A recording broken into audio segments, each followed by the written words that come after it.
right, mic check, mic check. Morning Masters podcast. Y'all's made of course. Yo, Clap yo. it up, clap it up. Got a special guest across from me, man. I got 2GUARD in the building. How you doing? I'm good, cool, man. Just got down, glad to be here, putting it together. Definitely, man. I watched you for quite a while now. I don't interview a lot of people that are probably closer to you or know you from whether doing music or just that side of the world, even basketball and sports as well. But here I try to start out in the beginning and get to know the person. So let's start off with just where you from. Talk about where you from. You from Augusta? Yeah, I'm right here from Augusta, Georgia, man. I grew up right here, like on the south side of Augusta, like Tobacco Road area. Yeah. Okay. Like what's your upbringing like? What's that lifestyle like? Mom, dad, no dad. Dad was in the military. He was gone a lot.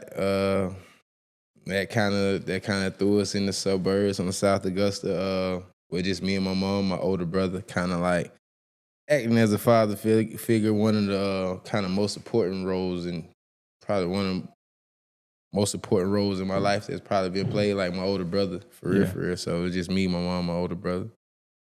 Well, how much older is he than you? About 6.5 years, almost 7 years. See, I kind of close then. That ain't too, and for boys, that ain't too far. Nah, ain't too far. Yeah, I can definitely relate for sure. Yeah. Okay, that's what's up. Talk about that. Like, what was like coming up in South Augusta?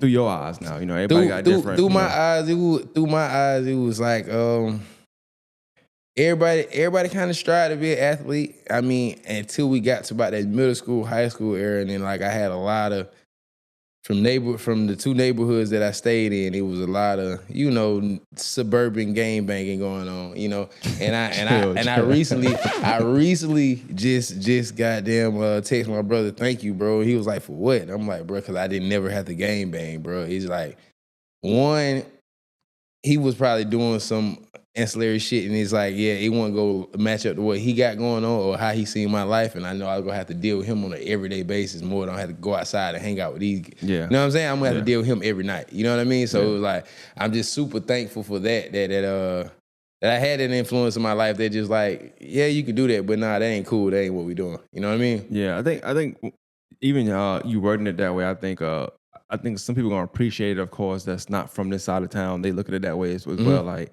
I know I can say moving down here, I moved to Pepperidge.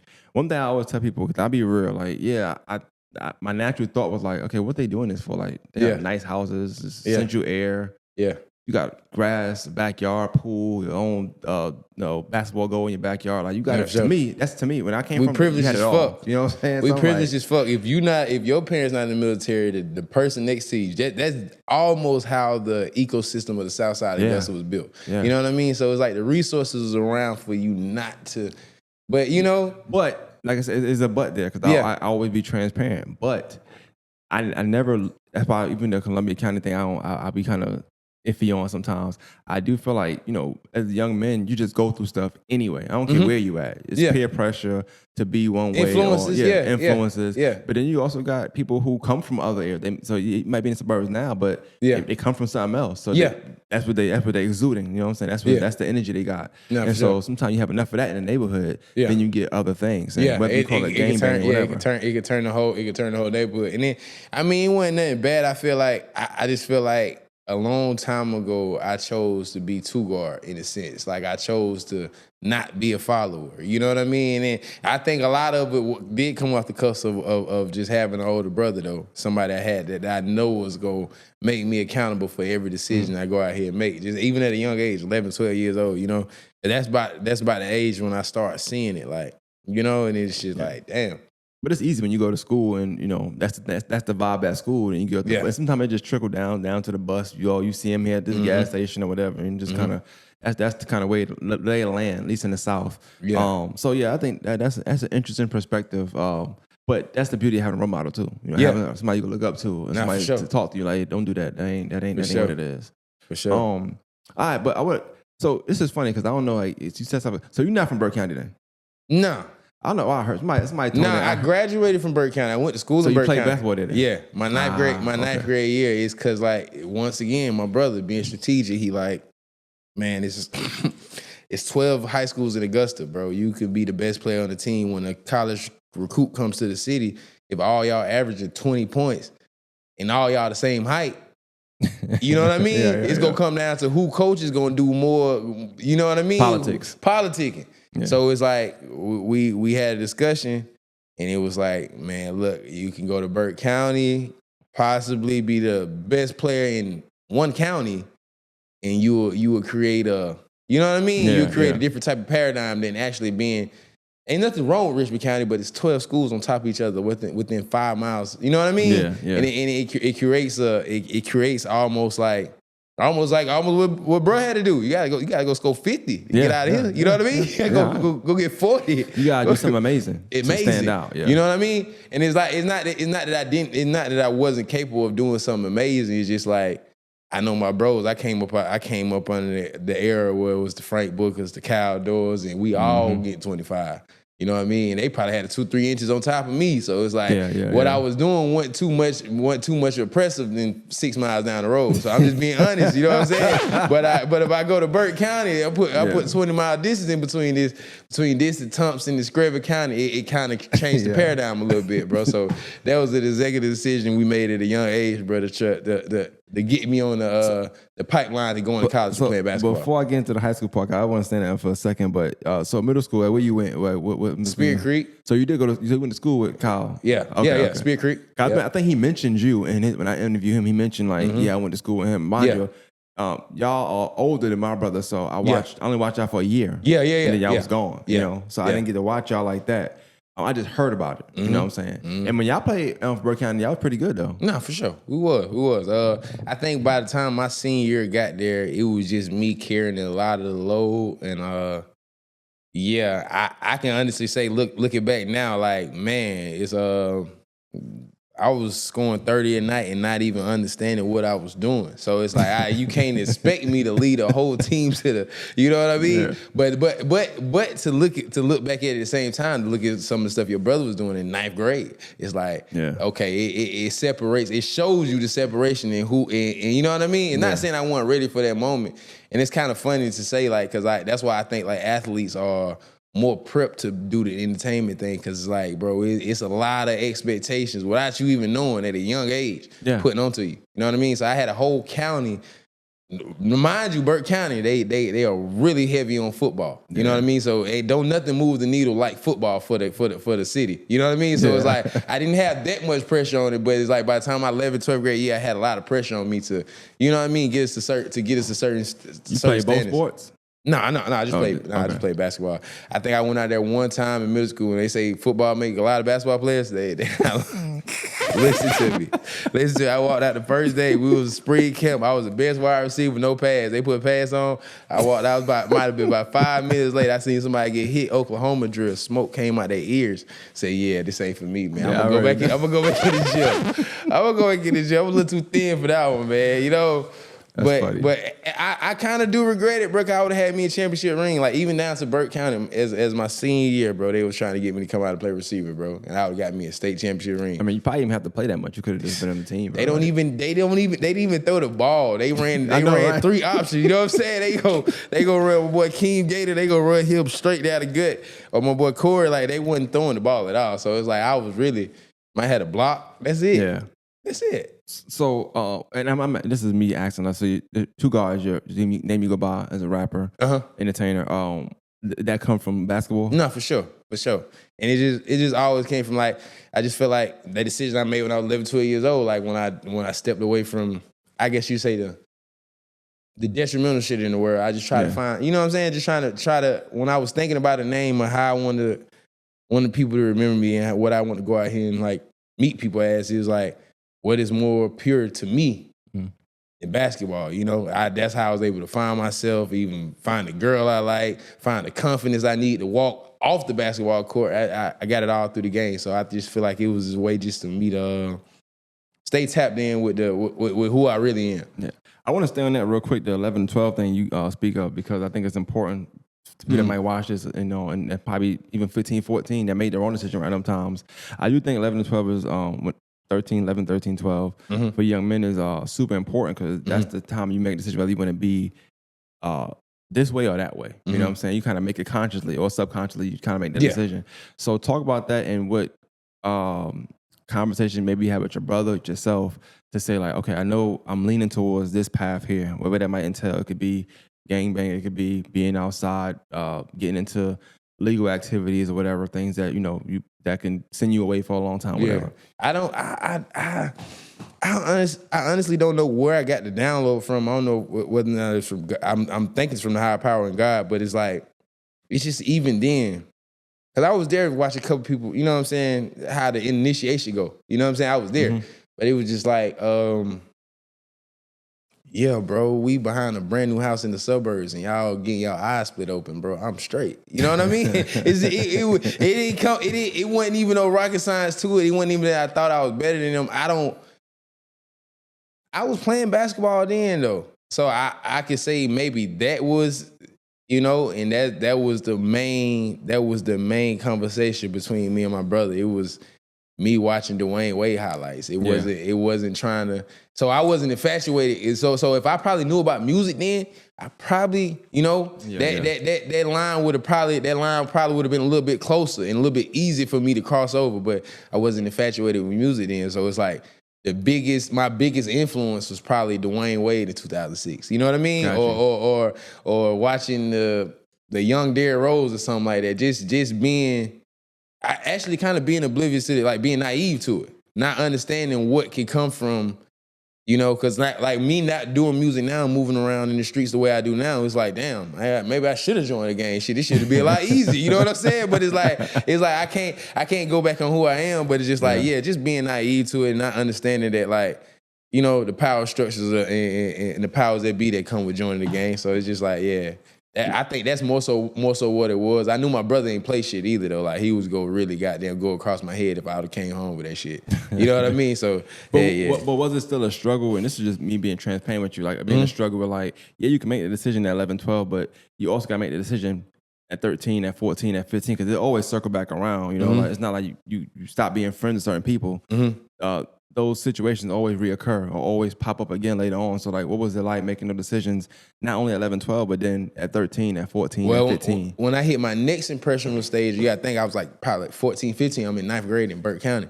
Now, mind you, I'm not from Burke County. So the neighborhoods down there, the neighborhood groups and, you know what I'm saying, how they associate, I didn't get a chance to even get privy to it. So it was like, it almost put me in a situation where I was like isolated. I just came here to play basketball. So it's like, I almost in 9th grade, I almost kind of put myself in almost like college, you can say. You know what I'm saying? Because like I didn't relate to nobody down here. I ain't know y'all. I ain't go to middle school. Kind of like prep school. Yeah, you almost something like that. Yeah. So I think that's you know what I'm saying. I had a different way I was brought up. So that definitely helped me. Like because I did come into another impressionable stage, but it's just like.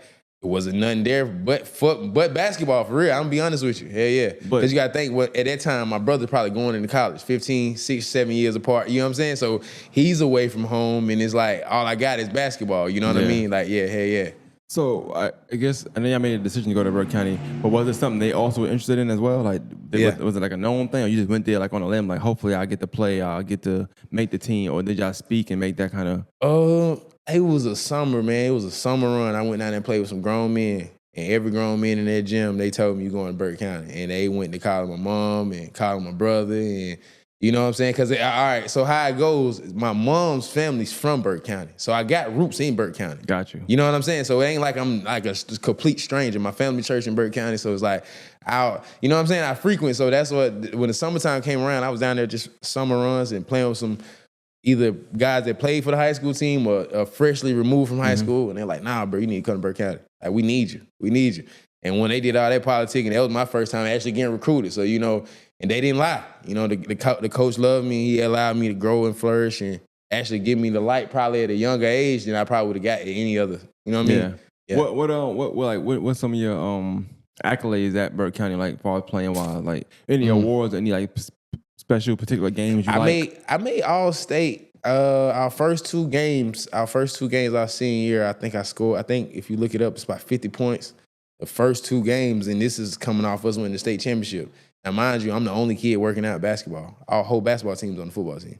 The entire basketball team. No, it's 12 roster spots. I'm the only, you know how they let you work out in October? Yeah. I'm the only person in the gym working out, ball around my head, ball between my legs, getting shot. So it's like, that's what helped me excel. Whether or not they know it or not. I'm glad y'all won the state championship. I went to the game. I went to Atlanta. I drove to the game and everything, but I was excited and I was licking my chops for the first day because they even pushed our schedule back. So our schedule didn't start to the middle of December. Everybody else was playing. First couple games came out, scored 50, and it was like, I don't even remember the moment as far as like how I scored the points, what buckets I hit, but just like I know I was ready for that opportunity. I was ready. You know what I'm saying? I was prepared. You know what I mean? So looking back on it, it's like, it put me in a situation when I was the only kid down there. It was just like really with basketball blood. Yeah. You know what I mean? So it gave me a whole ecosystem I could have to myself. They had weight training, all like shit they got down there. It's boy, listen to me, man. But I guess I could ask you this because I never got to ask Mike this. But like, what is the mindset of the football players that go to Burke County? Because like I look at Burke County like a Thompson, football school, right? But they play basketball. Do they be caring about the basketball thing like that, or just like just football and everything? That's it. Football. That's it. Like when y'all lose a game in basketball, do they care? Is it like a big deal? Hell no. I got you. Hell no. That's what I wondered. I always wondered that. Like, I was the only one that dropped my head and dropped the tear. Frank Booker, they got us good, and that was a chance. Actually a chance for us to go to state championship. I just had to beat Frank Booker. And you know one thing, man, Frank Booker Senior, bro. And it's like growing up, he got that boy right. I couldn't never beat him in high school. I'm gonna tell the truth, I could never beat him. Talk about from Summer League, anytime I laced up and get him, I couldn't get him. I couldn't get him. Boy, I couldn't get him. But it's like, that's definitely who I came up with out of that era right there, bro. But it's just looking back. What year you came out? 2012. Okay, He was hot then too, so yeah, it was kind of hard. Yeah. Okay. So you know, like after school, like did you want to play college ball? Like what was next? Yeah, all I knew about it was D1. I didn't know nothing about D2. When I say I was oblivious and naive to a lot of shit, I was naive. I didn't know that D2 was even a thing. Yeah. You know what I'm saying? I just thought it was D1 and that was it. And how it actually went. So let me go back a little bit. 10th grade, I got in trouble. I had to go to alternative school. When I went to alternative school in Richmond County. So I played for Hellsborough 1 year, my 10th grade year. And I went back to Burke County.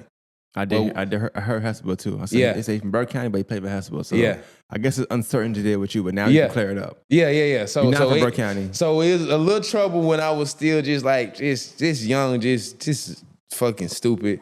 Anyway, I turned to school, come out of there after the semester, I go to Hesper. But with that being done, it like kind of created like a reclassification for myself. Because it's two different counties. Yeah. Two different credit systems. So I did 10th grade twice. But I played AAU basketball every year. So my second year 10th grade, I played AAU basketball under the AAU circuit of 10th grade. At Auburn, coming down. I went to Auburn, Midnight Madness, Georgia calling, Mercer calling. You know, by the time I go to start my senior year, the papers came in. Oh, he graduated this year. So the Auburn, the Georgia, the Mercer, all fell off. And I'm talking to the assistant coaches every day. Like they recruiting hard. It's so crazy what 12 months can do. From me being in class 2013 to me being in class 2012. And I credit a lot of that to Coach Durham because I know he was doing a lot of politicking for me. He was at Laney and he came down to Burke County my senior year. He was doing a lot of pulling for me. Shout out to he principal at Cross Creek right now. For real? Yeah. That's crazy. I didn't know. I know he went to Africa. He went to Africa? Yeah, for a little bit, Yeah. I didn't know he was at. Principal, he coached you too? Nah, he principal. That's crazy. Just gave it up. Big money now. That's crazy. Big money now. But shout out to Durham, man. Like he definitely was politicking for me and helped me a lot in my senior year. Because not saying that Burke County coaching, he kind of grandfathered in, you know. Yeah. Coach Durham came as a player coach. He kind of got me right and got me ready for the next level. But we definitely would shoot for D1. But that led me into going JUCO. When JUCO coaches coming around, like you got this dream of going D1, we go get you tailored, get you polished up. If they was already hollering at you, not far off. Went down that road. Not gonna say it didn't go right, but I went to Albany Tech, got my associate's degree, signed to Albany State. So I wasn't tripping about it, but it's not how I seen it pan out. You know what I mean? So, but as you go along, like, what's your mindset like for the sport now? Because I mean, once you start, I always feel like when after high school and you start getting into your little, like, you know, the coach is not calling no more. So of course you feel away. You young. You're like, damn, what's going on? You know. So you start to, emotionally, you start to feel away about the sport as well, because now it's business involved and there's politics involved, and it's, you know, you're not understanding. Well, if I'm good, why am I getting this looks? You know. I think in that spot we was in. Or you talking about after college? Or you talking about before college? Just during college. Like, are you still loving the game the same way? I'm loving the game, but they sucked so much fun out of that era because we couldn't get paid. So you got to think in the summer, like I'm playing D2, I want to go play in these tournaments, ABL, the pro-ams, and it's like our coach pulling our jerseys, like, nah, don't do that. Don't go over there. You know what I mean? And it's like, how are we going to get this exposure? Now it's on a whole nother level. Fast forward 10 years later, high school players are getting paid. I don't know about Augusta, but the way it's looking, it's probably going on. You know what I'm saying? Definitely money involved. Yeah, you know what I'm saying? So it's like, that was the I think that was the gray area, that it was like, it was only so much exposure you can get. You know what I mean? Yeah. And then it's like, so it created like burnout. It's like, all right, I'm about to be 21 and I ain't necessarily lined up with what John Wall got going on, or you know what I mean? Like it's on, we on two different levels right now. So it's like, yeah, it almost kind of creates that. It makes you almost, I ain't gonna say hate the game, but that this love do come though. Because it's like, how am I gonna get, you know what I mean? I feel like as a player, you start feeling like your time is ticking. Like I'm 21, 22. Like at this age, I thought I'd be here by now. I ain't there. Sure. And I feel like it's a long way for me to get there. So now you start questioning, like, do I want to do this or I want to do something else? Yeah. Now I'm wasting my time. So that's why I asked that question. I just wondered. So, as far as your basketball career, so you played at Albany State. Did you finish out there? Or? No, I finished at Miles College. And that go back to KD. So at Miles College, he was over there. KD came to Miles College. He did his shit. Cook was down there on the block doing it. Cook won Laney state championship. I think they was like 1A. So it kind of was giving to y'all. Yeah, Cook. If you look at it, y'all 1A. Y'all weren't playing. Y'all playing Christian schools, man. But we gonna keep it going though. Y'all was like that though. I can't even lie. They had some talent down there, bro. But it's like, yeah, that was a cool experience. We wasn't D1, but it's just to you know what I mean? Yeah. To actually go on a run and actually get a chance to practice and, you know what I'm saying? But that was like Alabama? Yeah, Alabama, Miles College, yeah. My brother went to JUCO and he went for a year only, but he went over there and he remember him seeing Cook and them talking to them and stuff like that too. Yeah. Yeah, but it was crazy out there in Alabama, he said. It was it's crazy. You're talking suburb gangs, but Alabama don't play, bro. That's a different breed. My own teammate, he's actually like, I don't know if he's a coach now at Miles College, but he was a player on the team with us. He got shot homecoming. Yeah, he came back the next year. He won Player of the Year, and now he the coach. You know what I mean? Yo, clap it up for him. Yeah, now testimony to his Coach Nate, man. Let's clap it up for his testimony, his story, bro. But nah, definitely, like, bro, it's a different world. Yeah, definitely get like that. Yeah. That's why I always tell people, like, from here, like, if you haven't been nowhere or lived nowhere, just visit wherever you could visit, and you'll see like it get like that in places for real. So what you think is bad at for real? Yeah. It's 10 times worse other places sometimes. You know? Birmingham every was definitely one. Albany wasn't sweet either, but Birmingham was definitely like, when I'm talking about like, how they handle their business is different. They chop people up and burn the cars up, all type of stuff, bro. Like I even think about just the gas station, like having to go to certain gas station because you can't go to every gas station out there. Like every gas station ain't in a place you need to pump your gas at. Yeah. So it's just a lot to learn in that sort of span of time when I was down there with them, or when I would go visit them sometime, watch his games. But so back to you, like at the basketball. So like, what's your thought process now? Because at some point you start rapping. So I'm trying to figure out, was it like basketball ain't working, I'm gonna start rapping, or you always been right into rapping? Nah, I was rapping. I probably start rapping around the time basketball started working for me. I think I dropped my first rap song like in 7th grade, bro. And that was just me rapping. I had songs on MySpace. You know what I'm saying? So this is before even the basketball. The computer got took away from me. The computer privilege got took away from me when I couldn't control myself in high school. I had to go to alternative school. So it was like coming out of alternative school, I had nothing but like, you know what I'm saying? I was on a stiff punishment. I ain't gonna lie, like just being a child, I was a kid. So I was a stiff punishment. It wasn't nothing left but like, you can play basketball. You can go do that. But all this other stuff, because clearly you forgot, you confused about who you, what your brother say when you got sent to alternative school? At this time, he in college, so I don't remember. He kind of doing his own thing. Yeah, really. He was doing his own thing, trying to, you know, write his patches as a man in life. So it was like, I don't remember. And around time he had just had my niece. So he was just trying to come into fatherhood and shit like that. It wasn't a lot. But I could say he was my main trainer in high school. Faith Outreach over there, like, you know, behind Diamond Lakes. Yeah, every day. Coach Brown, he was a member of that church. He had us in that every day. Nah, that's dope. Nah, for so, sure. right, so you start rapping there. When you start I guess you always took it seriously, but even in Burke County, knew you as a rapper? Like, people knew you as a rapper or knew you as a basketball player? No, like, what was you more known I got for? teammates I see to this day, they be like, bro, why you didn't tell us you rap? I'm like, he was like, bro, you was rapping then? I'm like, I always had the talent to rap, bro. I don't know. I think it comes from like almost like a hood on my head mentality. And like, even if the hood not on my head, I had a hood on my head. You know what I mean? Yeah. I was just on the wall, man. And I could say what nowadays, even back then they'd probably call it lame, but you can see how it turned out. It wasn't that I was lame, just strategic, and I just focused on what, you know what I mean? But, and that's a good question because I got my own theory on that. But like, was that a thing? Like, obviously basketball was like a popular thing. You in school, so it's like it's not looked down upon. Mm-hmm. Even when you started rapping, like, was rap looked down upon? Like, oh, you rap? Like, is that something you could tell somebody like, oh, I rap? Do you feel like people hear that or heard that back then when you first started and like looked down on you, or felt like you were just full of shit, or you know, whatever? I think me start rapping like in 7th, 8th grade. It was just like it was a way for me to, I guess, kind of find myself, because I probably would tell my friends and shit like that, but it wasn't nothing that I was like going like around. You know what I mean? I wasn't probably going around and telling people I was rapping and shit. Like I think I probably told my parents and shit, but they didn't take me serious. You know what I mean? Everybody took me serious. Like, oh yeah, he rapping, but.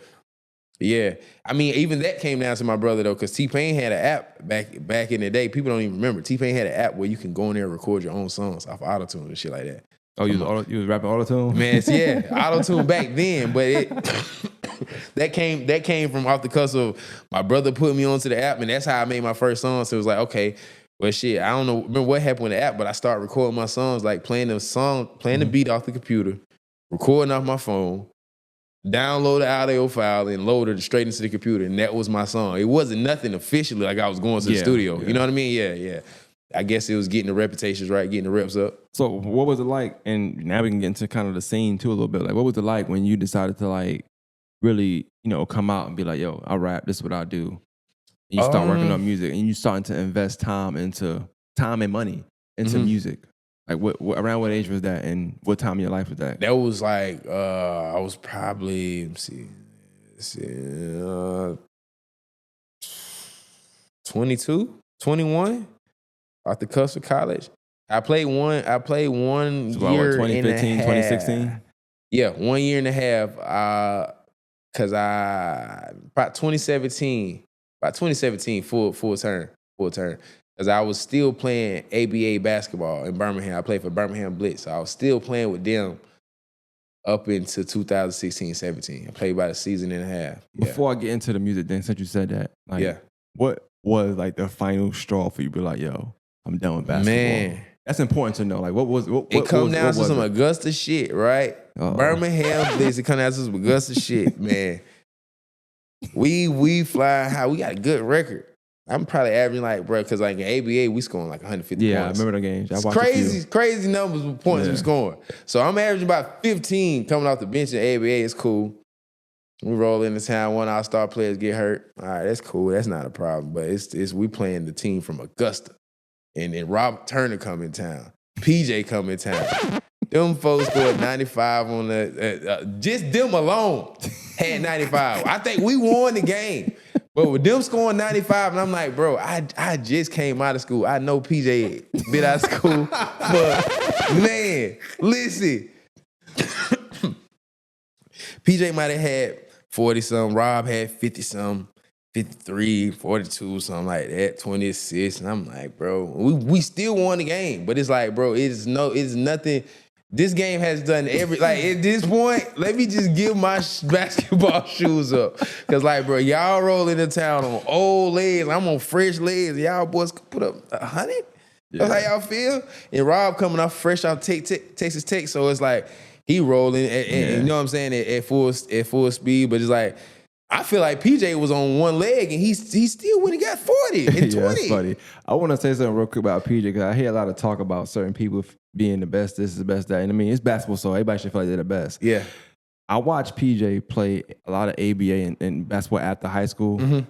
I haven't seen people play like that. Like and not even just how he played. He was dropping 50 on a regular. Yeah. So him dropping 40 on y'all probably was a light day. I saw him drop 50. I seen him listen. And he wasn't missing shots though. It wasn't like he was shooting like 1,000 shots. He was making a lot of shots. He was shooting. Yes, bro. It's different, bro. He plays the game at a proficient level. And of course, Rob. You know what I mean? Because I think his background and his resume show why he's like that. But it's like, nah. It's like PJ being like Rob Turner was kind of like in my era.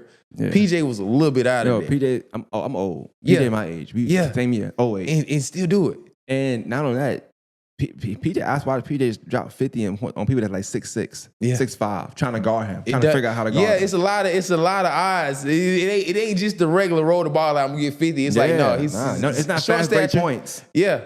He really bringing the ball on half court offense and just doing what he want to do every time. And ones. Everything. And that was the breaking point for me. And I had a good game. And we won. Shout out to PJ. But it was like, it's time for me to do something else. Because clearly and PJ was coaching the team and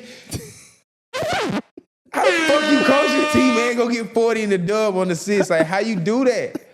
How you operate at a level like, bro, this shit is unheard of. That's funny. Yeah. And the whole time you're doing that, we probably got 30 people in the gym. Nobody's here to see this shit. The exposure needs to be there. Care. Yeah, you know what I'm saying? He don't care. No, oh hell no. He could be one person in here. He gonna get this work. You feel me? But it just let me know that it was probably time to just focus on something different, bro. Just cause like, they was operating at a different level. And at the time, I probably was still working out every day, getting my shots up. It just wasn't my day. Yeah, it just wasn't my day, and I just felt like, it took all of it out of me. I ain't gonna lie. That's funny. That's a funny story. I used to watch my ABA games too, so that's fun. But I always I never watched Augusta lose though, so I mustn't come to that game. But the games I came to, we had a full squad. They came to Birmingham 6 people. Oh, okay. He coaching when we get a break. He coaching when he get a break. They came to Birmingham with 6 people. That's the only reason. I know if they had their whole squad, we probably not with they 2 guards scoring 90, 95 points. Come on, bro. You know what I mean? They was like, it was down. But that definitely was a time. Just so, and I'm not a rapper. I'm just putting stuff together. So we could say 2 guards made 2GUARD go be 2GUARD. Nah, for sure, 2 legendary guards too. You feel me? Like that's funny. You know what I'm saying? I did my shit, but they definitely painted the picture for me that day. It was like, okay. All right. Well, look, now we into the rap scene now. So we done gave the hoop dreams up at this point, right? But we still using that to navigate through life, of course. No, for sure. So what's that like? Like, let's talk about the scene around that time too. 2017, 2016, 2018, Augusta. You trying to rap, and I feel like back then it was a lot of talented people that was rapping still, in my opinion. But it's pre-COVID, so people outside. Yeah, it's a different world, different life. So just like kind of paint that story for me. Man, it feel like we all was recording. It feel like we all started rapping at the same time. And it's a couple of us that was college athletes. We all started at the same time. Then you had the paradigm of us going not necessarily against, but getting compared to the street rappers that whether or not they just started or they just started. Or they've been doing it. You know what I mean? So I feel like that was more so the infrastructure. It was a lot of people that was trying to do rap. It was trying to be artists and rap. And then there was a lot of people that was already rapping and holding down the city with a more so a street influence. Yeah. I feel like the backpack rappers, I'm not gonna say they gave up or nothing like that, because shout out to, I ain't gonna say that they're backpack rappers, but the Hen and Harvey, and I think me leaving school and me coming to Augusta, the first video shoot I went to was Harvey. Harvey. So it's I say that by the time 2018, 19, his light might have, you know what I mean? It might have dimmed down, but he was the one that... He definitely could rap. No, for sure. But I didn't see him as much, like you said. Yeah. And that could be just from he had been doing it so long. For sure. You get tired. Yeah, for sure. But those are some of the, I think his name, Mac, Slim Mac. Yeah. So they were older. You're right. Yeah, older than me. Yeah, Harvey, Hen. those were some of the first guys I seen actually doing the music. But actually, I feel like when the athletes and the couple of us came over into the paradigm, it kind of changed up what's going on because we came with notoriety from being athletes. Playing basketball. You know what I'm saying? Yeah, and it wasn't that they wasn't good because, like, mind you, some of the first rap events and the shit, I guess you could say rap shit that I went to in Augusta, it's like downtown Fresco Fridays. And these niggas rapping with no beats. I'm talking about Cyphers. What's his name with the fro? Not hard, not Trues. True. Oh, shout out to Trues, man. Shout out to Trues. I'm talking about they going off the bar, like, bro, they 32 bars straight, talking about some Meek Mill shit. Talking about they might not be talking about gangster shit, but they gonna let you know how they feel. Like, that was so people don't understand, like, that's the real cloth I came to. And like my first time going outside, hearing people rapping shit, like, these folks were standing on some almost conscious. Yeah, you know what I'm saying? And it's like, but it's like, I feel like we kind of bought the cameras out and bought the allure to it. Like, okay, we might have been just mocking or doing what we seeing. Yeah. You know what I mean? But that bought the other side of it out. So that was the infrastructure more so. Do you ever feel like it was like a because I know I felt that way. It was like, and I'm not saying people ever look down on y'all, but because of the sound change in music. You got like Future coming out now, and I guess they try to say, cause you said backpack, and I know that's the sound. You know, can everybody say backpack is the sound? But then you got the what I forgot what they call it, but it's like mumble rap. That's people. That's that. Do you feel like people kind of putting y'all in that category? I think because so. Of your age and I think so because of like that's what I'm saying. We was in the age of influence, and when you see something, you can go out and do it. Like. Instantly. Yeah. So the instant gratification came, and then it's like the fact that the Migos blew up overnight, bro. They was rapping together in a room. And you know what I mean? It's like it kind of took the structure in the pen and pad out, and it kind of, you know what I mean? Was there ever a division? Like, do you feel like it was a division at that point because one sound, like you said, you might chalk that one sound up to just backpack rapping. As long as you're making lyrics and you sound like you rapping, trying to be the best rapper, I'm putting you in backpack. And then if you're not doing that, I'm putting you in. I think that part mattered, but I think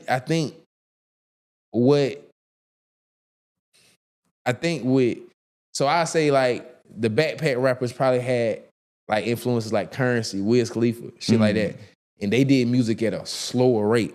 So when you got somebody like Migos, by the time we heard Migos, we heard one song, we got an album. By the time we listened to that album, they had another album out. So you got to think that the culture of music and the ecosystem of music is fast paced at that time. Gucci Mane was dropping 12 damn albums, 12 mixtapes a year. You know what I'm saying? So I think more so it was the fact that we broke up the structure of how music was made. From you have to write, you have to go over here, sit down and record. You know what I mean? Even if you got to sit down and record, it's the people they was recording with. I don't know who Harvey and them recorded with, but they probably was recording people that work full-time jobs. So it's like they can only record after 5 o'clock. You know what I'm saying? So when we started recording music, we actually made an engineer, JD. Shout out to JD. He was recording. He was recording out of his house 24 hours. Yeah. So it's like we wasn't waiting on a recording, no ideal. And I think when you working against people that's actually using these satellites and these phones and putting stuff out, you don't have time to like sit back in. You know what I mean? You feel like looking back at it, it looked like y'all might have been outworking them. Yeah, hell yeah. But they had better bars, better cadences, better song structure, better breathing techniques. They had all the shit. Like at the same time, I don't know if it ever made like any kind of friction, but they could look at it like, well, we doing different kind of music too. So like, where it might take, I'm not saying it does, but let's say it take you 25 minutes to finish a song in your mind to a beat. It might take him 2 hours because he's like, that don't make, it don't make sense to him. I'm gonna start this over. Yeah. Like, I'm gonna take this bar from my book that I wrote 2 years ago. You know what I'm saying? So, because they structuring songs different. Shit, yeah. As a real artist should. Did y'all ever have those conversations as artists, or do you just feel like it was friction? I don't even think it was a conversation. I don't think it was ever a time for us to have a conversation because we didn't try it on multiple occasions. Like you got taken into Culturefest, where multiple artists have, you know what I'm saying, came together. I think it just come down to like it's different ways that people put together their art. You know what I mean? So it's just like.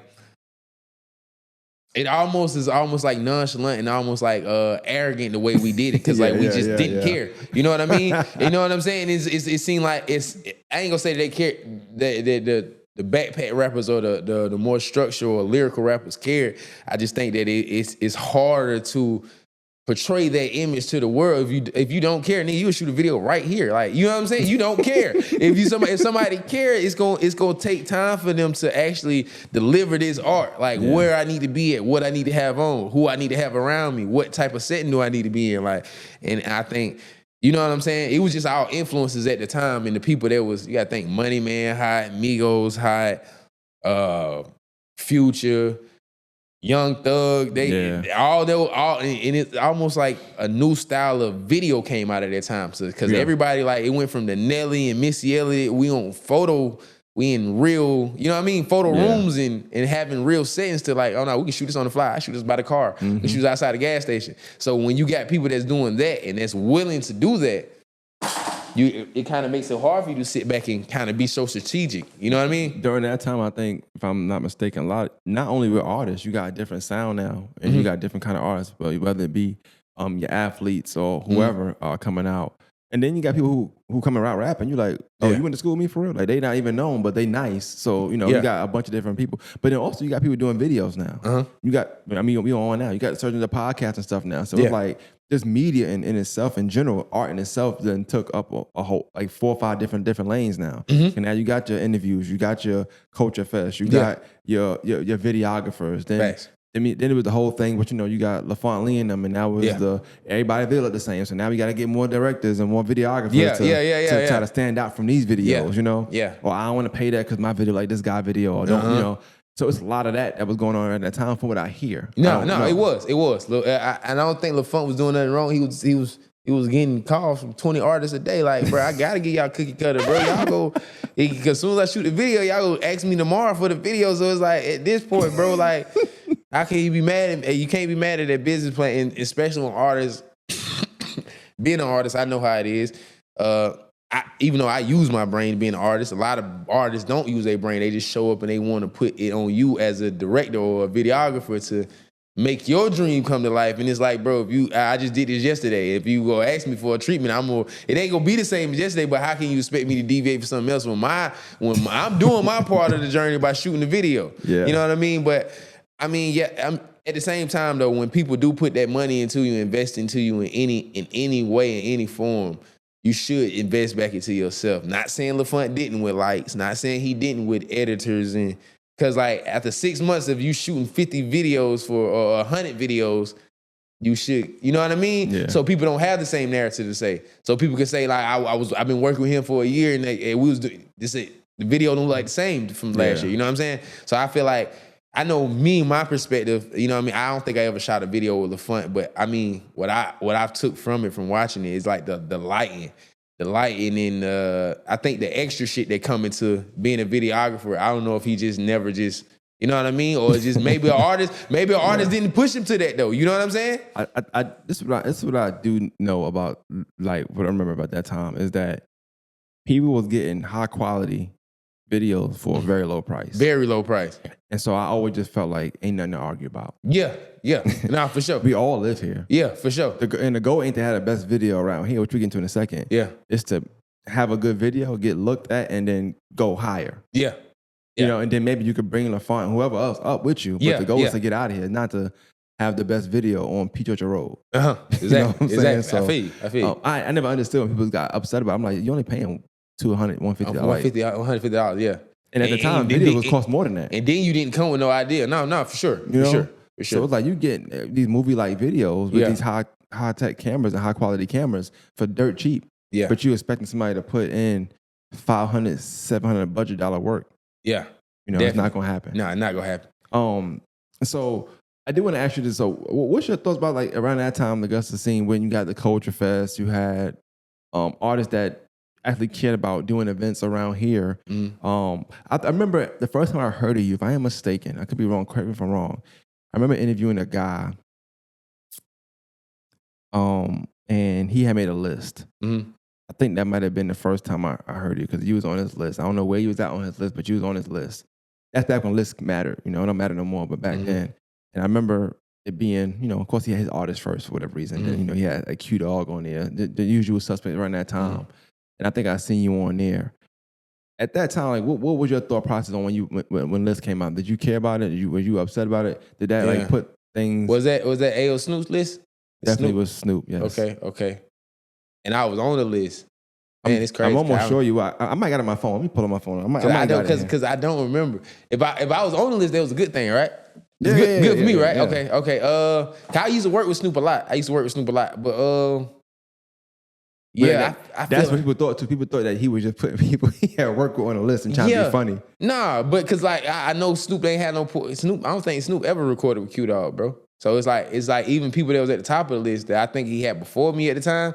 It was like I don't think it was that at all. It was, if anything, it was him being biased because he had been around me and watched me work. When I say I really work, bro, it's like I really work, bro. So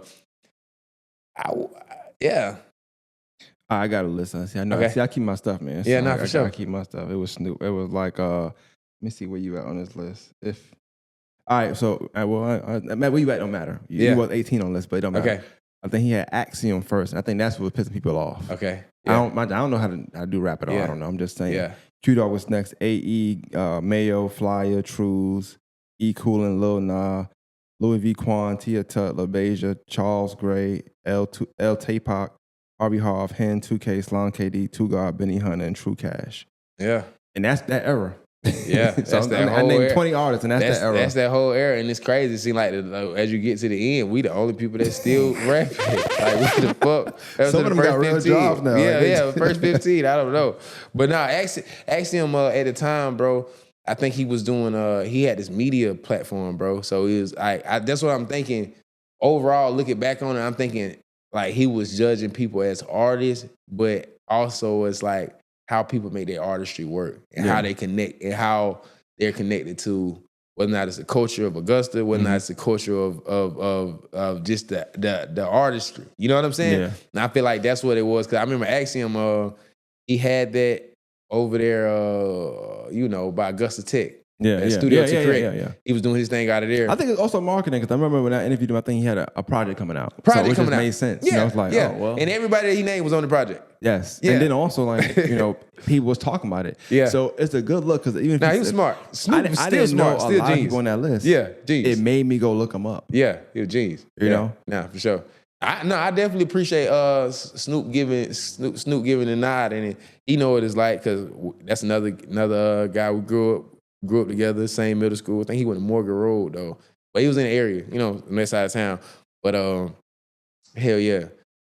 I mean, I guess it made me feel good. Now looking back on it, it's crazy how things happen in the moment and people be so caught up on the moment. But it's like, bro, it's so many moments to make out here. Like I have made so many moments since then. And shout out to Snoop. I seen him recently. And he told me some good shit. He was like he working for a record label, A&R and shit like that. So you know what I'm saying? That's some good shit. That's some good shit. Speaking of moments, and I know I spoke to you off air about this. I don't know how to really ask the question. It ain't came up yet. So, but I remember, like I said, I covered some stuff in music. I will say that scene around that time. Should I say it now? Should I save it? I'll say it. Yeah, that scene around that time. I think I started to not want to interview rappers around that time, and it wasn't nothing the rapper did per se. I don't think it was just everybody. It was too easy access. Everybody wanted to be a rapper. But then people like how we talking now? We talking. We just talking, right? Yeah. People come up here with a persona. Yeah. It's like, bro, I'm not trying to interview this rap nigga. You keep calling yourself. I want to interview you as a person, and then I want to mix the two. Yeah. And give people a chance to know who you are. So if they want to listen to your music now, they're like, he sound like he's smart. Let me go listen to music. And I wasn't getting that sometimes, you know. And then there's always messy drama stuff, and then there's take this out, take that out, and I don't got time for that.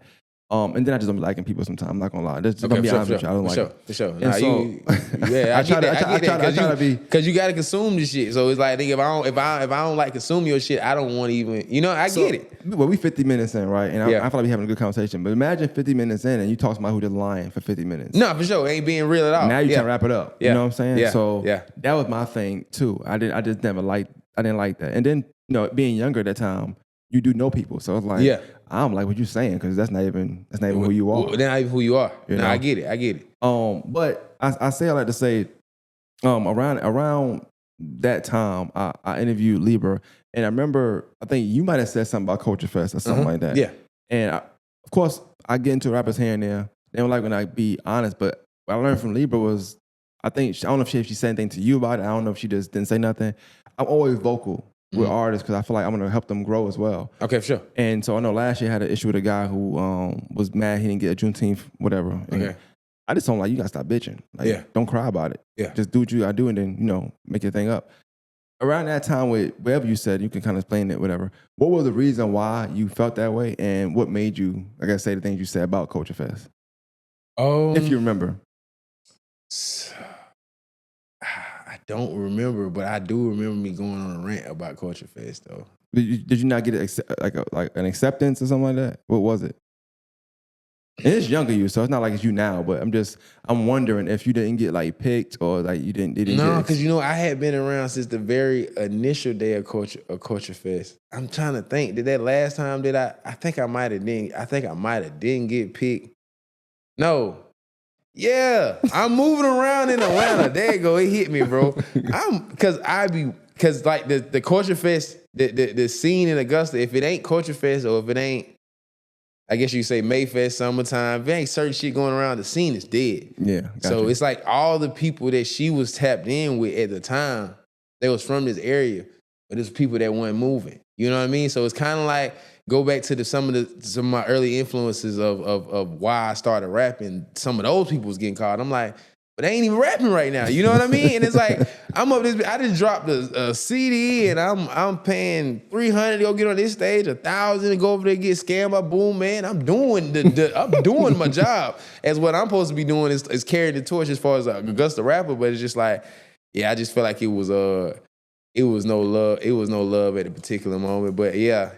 That's crazy, bro. You bring it back. Yeah, bro. What I say, you been watching, bro? I watch. And then I think I'm in the space. So a lot of time I'm hearing stuff behind it. What people don't realize is like, I snapped that year too. I had a lot to say that year, but that's crazy that you bring that shit up because I put moments behind me, bro. Damn, that's crazy, bro. Think about it today though, right? So because I like to show before and after, but think about today. What would you tell yourself then? Would you still tell yourself to do it, not do it, and then why? Man, it's because like my heart always go into the shit that I do, for real. So I think that the way I think about Augusta and the way I think about the rap scene, I had this sentiment in my heart way before I even got good at music, way before I found my niche, way before I figured out, oh, this works for me. You know what I'm saying? So I feel like it was that. And I be wanting people to see that, but a lot of times people can't see. People don't know your life. People don't know your vision. People don't know where your faith at, where your discipline at. You know what I mean? So I think the older me will look back and be like, they just don't know how committed you are to this thing about being an artist. You know what I mean? So, and I agree with that. And maybe you can tell me if I'm wrong, because like I said, I had a situation that maybe I was wrong. I don't know. I'm more of a like black and white person, so I be feeling like, as an artist, you got like you got to carry yourself a certain way, because you don't want to burn no bridges.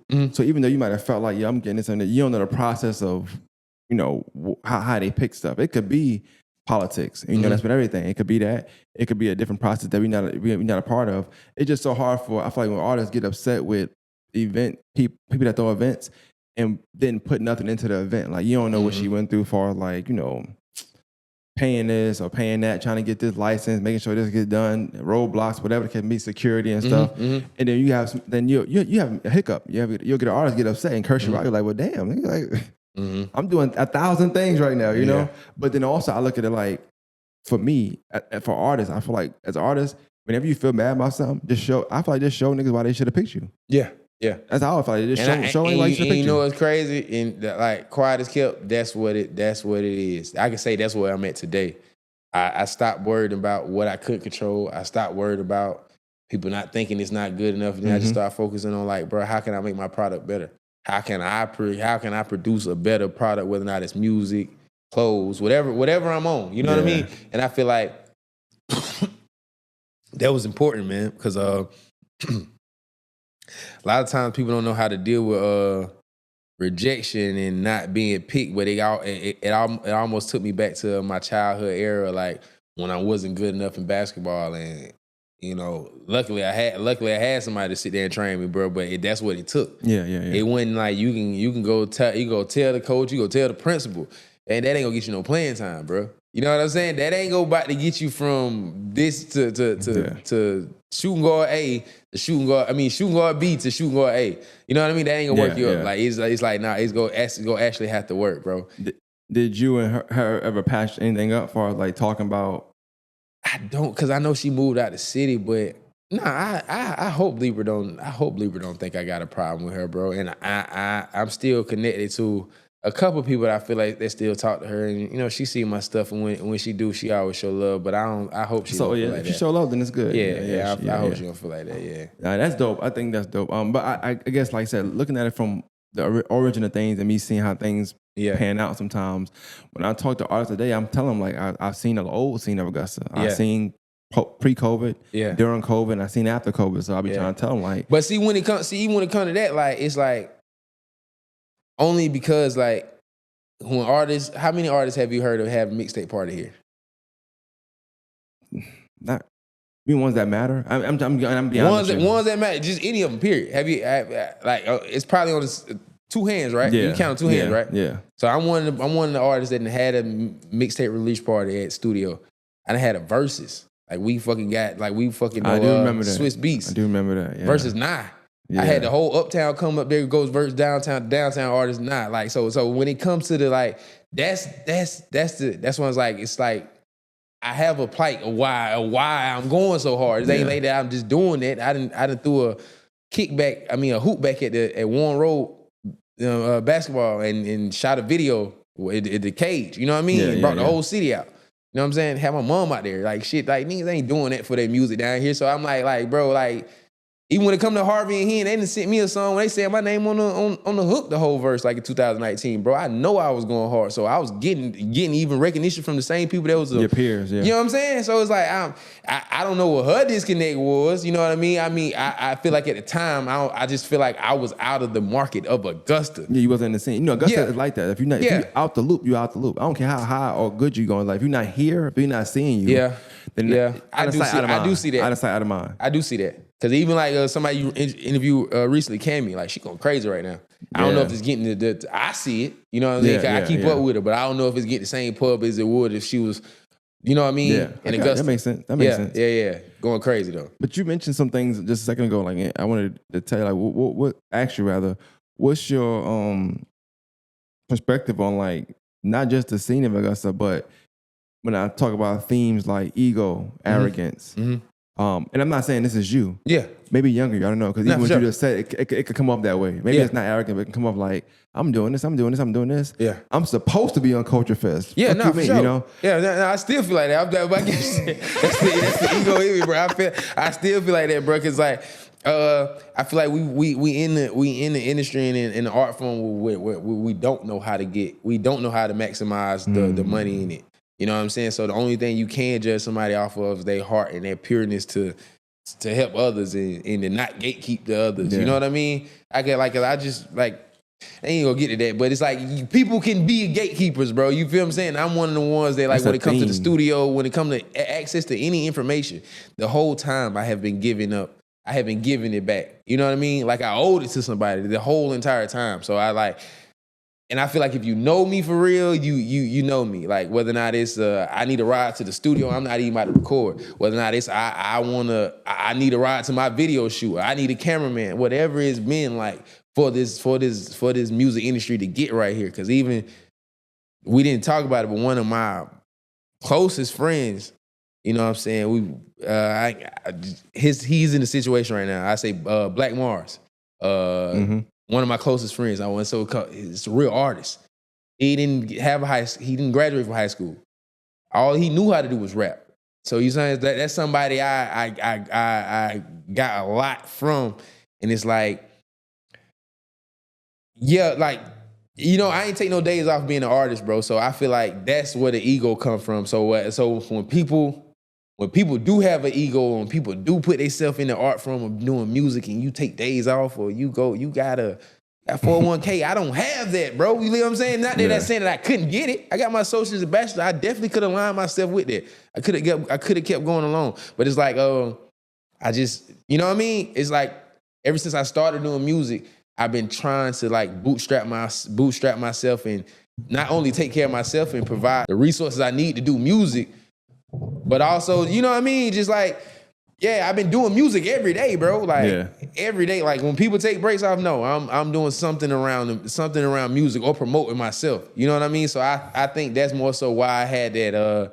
I know me why I had it on. Like felt that way. Yeah. I had a chip on my shoulder. Now what about like the person that maybe don't do all that, but they feel like, well, we in the same space. Like maybe they feel like you just overworking yourself. Yeah. And you know they feel like, well, that's a 2GUARD problem. It is. It is. No, I definitely I can feel that, but I feel like I don't think you're wrong, by the way. I'm just playing devil's advocate. Oh man, because you got some people that can do a lot and just do less. Do it less. Because, you know, simplify. Prime example, you're older now. Yeah.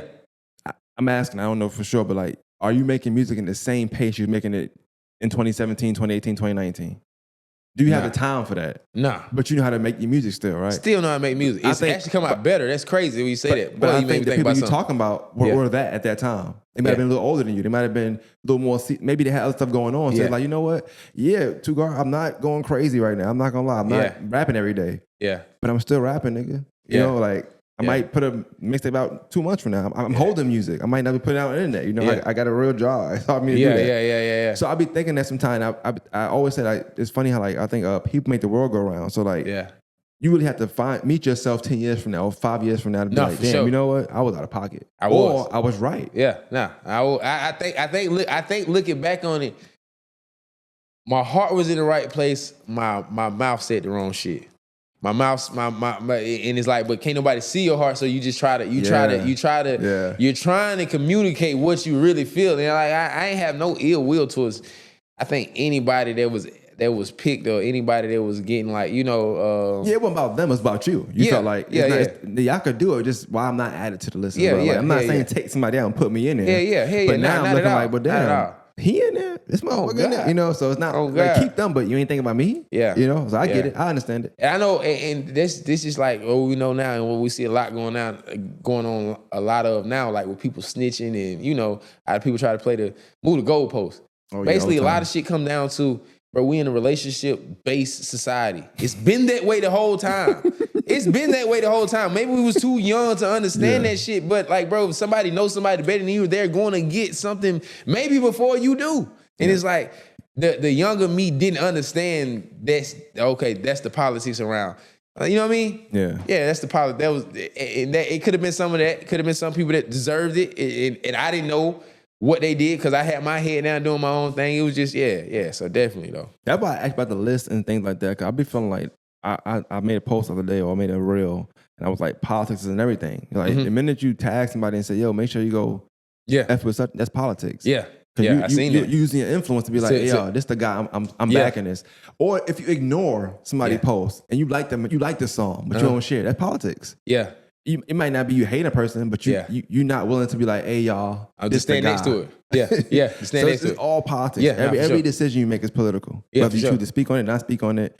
So even you like saying that, I felt like maybe y'all didn't speak in a while. So it also was like probably bad communication at the time. Maybe had that been speaking, you would have probably understood why you wasn't, or maybe it was like unspoken. Like you could just come as you. You know what I'm saying? Who knows? Yeah. But that just, I think it goes to like the level of communication that's being had. And so you do what you do, and then she feel how that go. I think the scene at that time was so real. Like you can't have that now. You don't have those feelings and those kind of back and forths now. Hell no. Nobody caring. It's like everybody artists every day now. Yeah, because now where I'm at with the information now, I just probably throw my own culture day, bro. I tell you, bro, like with the resources and like the information just going as long, bro. Yeah, hell yeah, bro. It's worth a try. You know what I mean? And yeah, I do want to go back and as I think about it, I do want to apologize for that event for probably just being too ahead of myself, bro, and not understanding that like it's a lot of working parts that go into this shit. Now like I said, I don't remember that time. I just remember us talking about it. Yeah. But I remember that being a topic. Yeah. So of course with it being a topic, now for sure. I will say this about her. she spoke about it off air, of course, but I think on air, how she spoke about it, which I'm not gonna lie, that in real time I was a little upset. I'm not gonna lie. I'm like, that's not what you just said, but it was fine. But I also understand it. I'm like, you know what? Yeah. You trying to make sure you don't burn that bridge. Yeah. So you're not gonna be like, man, F this person. Da, da, da. Yeah. You like, hey man, I know people feel away, but you know, you do the political. That's a political thing too, because you're like, you still trying a relationship, or trying to make sure that relationship is repaired or repairable. For sure, repairable. Yeah. So I can understand it, and I think in artistry, I be wanting people that make music and that don't have managers and stuff like that to make those kind of decisions, because that's what managers for, to say, hey, you should do this, you shouldn't do that. You shouldn't do that. Because they thinking ahead. You thinking right now. And it's on this Thursday, today, in 2026, I'm the best. Yeah. Your manager thinking 4 years from now. Like, you going to be better than that 4 years from now. It's not going to play out like, Yeah, so don't worry about it, because right now you're going to push yourself back by focusing on that. Yeah. And then also, now you got everybody that's a part of the event looking at you like you crazy. Like, damn, nigga, now it's fuck Culturefest. Like, you know, so now they feeling away, you know? So now you're getting less love or whatever the case may be. So it's just a thought process. I could be wrong, but you know, when I think about it, I think like that. Nah, I for sure feel it. But yeah, and it's crazy. Talking to some of the artists back then, I remember when I first pulled up and I just had my clothes and shit. It was like, bro, like, look, bro, see what happened, bro. Now you got this. I don't want to even say no names, but it definitely was one of the ones that was on that list. And he like, bro, now you got this, bro. See that why you gotta, you know what I'm saying? Like, you used it. It was actually a moment where he was like, nah, bro, I'm proud of you, bro. Cause like, you didn't let that shit make you want to stop doing music. Some people, if they don't get notoriety where they from, like, oh, bro, nah, bro, I'm gonna stop doing music. You know what I mean? But it's like, nah, that shit just made me figure out how, like I told you, go back to once I said, once again, like, how can I make my product better? How can I make this shit undeniable? You know what I mean? I can say in the beginning too, I was influenced about like, so that influence from 11, 12 years old, it came back up again when I did music. Cause like I'm telling you, those same, they're still here today. You know what I mean? It's me again. Yeah. So it came back up, and it's just like, I don't even think I was being my true self, even the best version of myself as an artist, because I was so closely associated with people that was doing their own thing, living a lie, basically, but doing their own thing, whether or not it was, that's to each his own, you know what I'm saying? That's how you want to portray yourself. It's like, you know what I mean? Like, it's entertainment. At the end of the day, it's entertainment, bro. But it's like, the way I choose to do entertainment and just how the channel, the frequency I be in when I do music, I had to kind of lock in with myself and get a little bit more. You mentioned earlier, like, you know, going back and forth to Atlanta and stuff now, and I know you being in and out. Yeah. My question to any artist, I'm gonna ask you two questions. I'm gonna ask a lot of artists, and one of them is this: why do you think artists care so much about Peach Orchard Road? And I'm using that road as just Augusta. Oh, okay, just Augusta. Period. Like why we care about being the best in Augusta in the 40-mile radius? Yeah. From Peach Orchard to Red Lobster in Walton Way, or back to, you know, Harrisburg, all the way down the South Side, or Barton Village. I think because once you down here and you submersed with the culture, whether or not you kicking it, smoking with your friends, you having some drinks over there, the conversation come up to who going crazy in the city. You know what I mean? Or who got the best, what artists are, you know what I mean? And those names get come. So being an artist, like I've been around to hear a couple of those conversations, you know what I'm saying? So I mean, I feel like that probably creates a thing, but that'll probably be the only way I can relate to it, is me coming into town and me being around people I haven't been around, and they saying such and such going crazy, such and such going crazy. It's because they see it, or might be Facebook, whatever the case may be. You know what I'm saying? Because like as a regular person, I don't have Facebook. As an artist, I have a Facebook music page, but I don't really, you know what I mean? And that's one source of how everybody gets their media and kind of get it out in Augusta, bro. So it's like, I feel like that be a lot of the, Facebook is probably be the number one thing. Yeah. Behind that, it'd be the conversation of, cause it's like, you know, the top three from Flyer, Itchy, Q Dog, think the Trap Money dude, I don't know if he from here or he got ties here though. You know what I mean? Yeah, but it's right like, here, they all make kind of good music. You know what I mean? Good. As far as that lane, they all make good music. But, you know, you got the other young kid, Rock Ken, but it's like, if you look at it right now, like, where are they at? You know what I mean? I think that's more so of the conversation to have than, like, about the music. It's like, bro, what, like, we are doing music, but what's going to be the pivot? Because no matter what you're doing, I don't care if you're a porn star, bro, you got to grow up one day and be a grown man. You know what I mean? So and it's gonna show like from what you experience, what your experiences are, how you been getting your money, how you talk to people, your soft skills, like it all shows. You know what I mean? So I think that's more so and that's not even the question you asked, but it's like, that's why. No, that makes sense. It just my thought process on this, like, you got people that, like you said, the top three could be Itchy, Flyer, and or Rock Can or Trap Money or whoever. And that's just one era of music. That's just one type of music. One style. Yeah, other styles. But I'm also thinking about, you got people here in Augusta who got Grammys. They've written Grammys. I follow Slim Wade. You know what I'm saying? And they don't care about being the top person on Peach Orchard Road. They don't care about, not saying that you shouldn't care about it or not anybody. The Sean Millies of the world. I think that's just the frequency that home is just home. I think that's the frequency we just be tapped into, because like a lot of us peers, I'm in the same age group of all them artists I just named. We all from, whether or not you want to say 26 to 30, whatever. We all in the, you know what I'm saying, in the same age group. So I think that's more so when it comes to that aspect. But I like to say I don't even put myself into that to, like, as far as like I worry about being the biggest artist in Augusta. Maybe at that Culturefest time I probably was a little, in my heart vessel. You were younger than though too. Yeah, way younger. But it's like now, I kind of, and I don't even feel like it's on a world, national base that I'm on, or world base, but it's more so like it's a little bit bigger than Augusta. You know what I mean? I try to cast my net just a little bit bigger, like more so the Chitley circuit. We go Alabama, South Carolina. I think that come with two things. One thing, come with wisdom, but I also feel like I'm listening to your background. You went to JUCO, you played here, you was in Albany State, you lived here, you did that, so you moved around enough, and like you're able to be like, I'm gonna just maneuver through these places I've been through, for sure, and keep moving around and then see what happened from there. For sure, which I like. And all them cities kind of got me prepared in a sense for a city like Atlanta, but I love those small market cities, bro, because you got to think, I leaving Augusta, going to Birmingham, going to Albany, those are small pocket towns. Birmingham's kind of big, but not in the part of Birmingham I was in. You know what I mean? So it was like, it was like how you said, like I actually grew up, and I had to grow up and present myself to, like, okay, you're not from this city.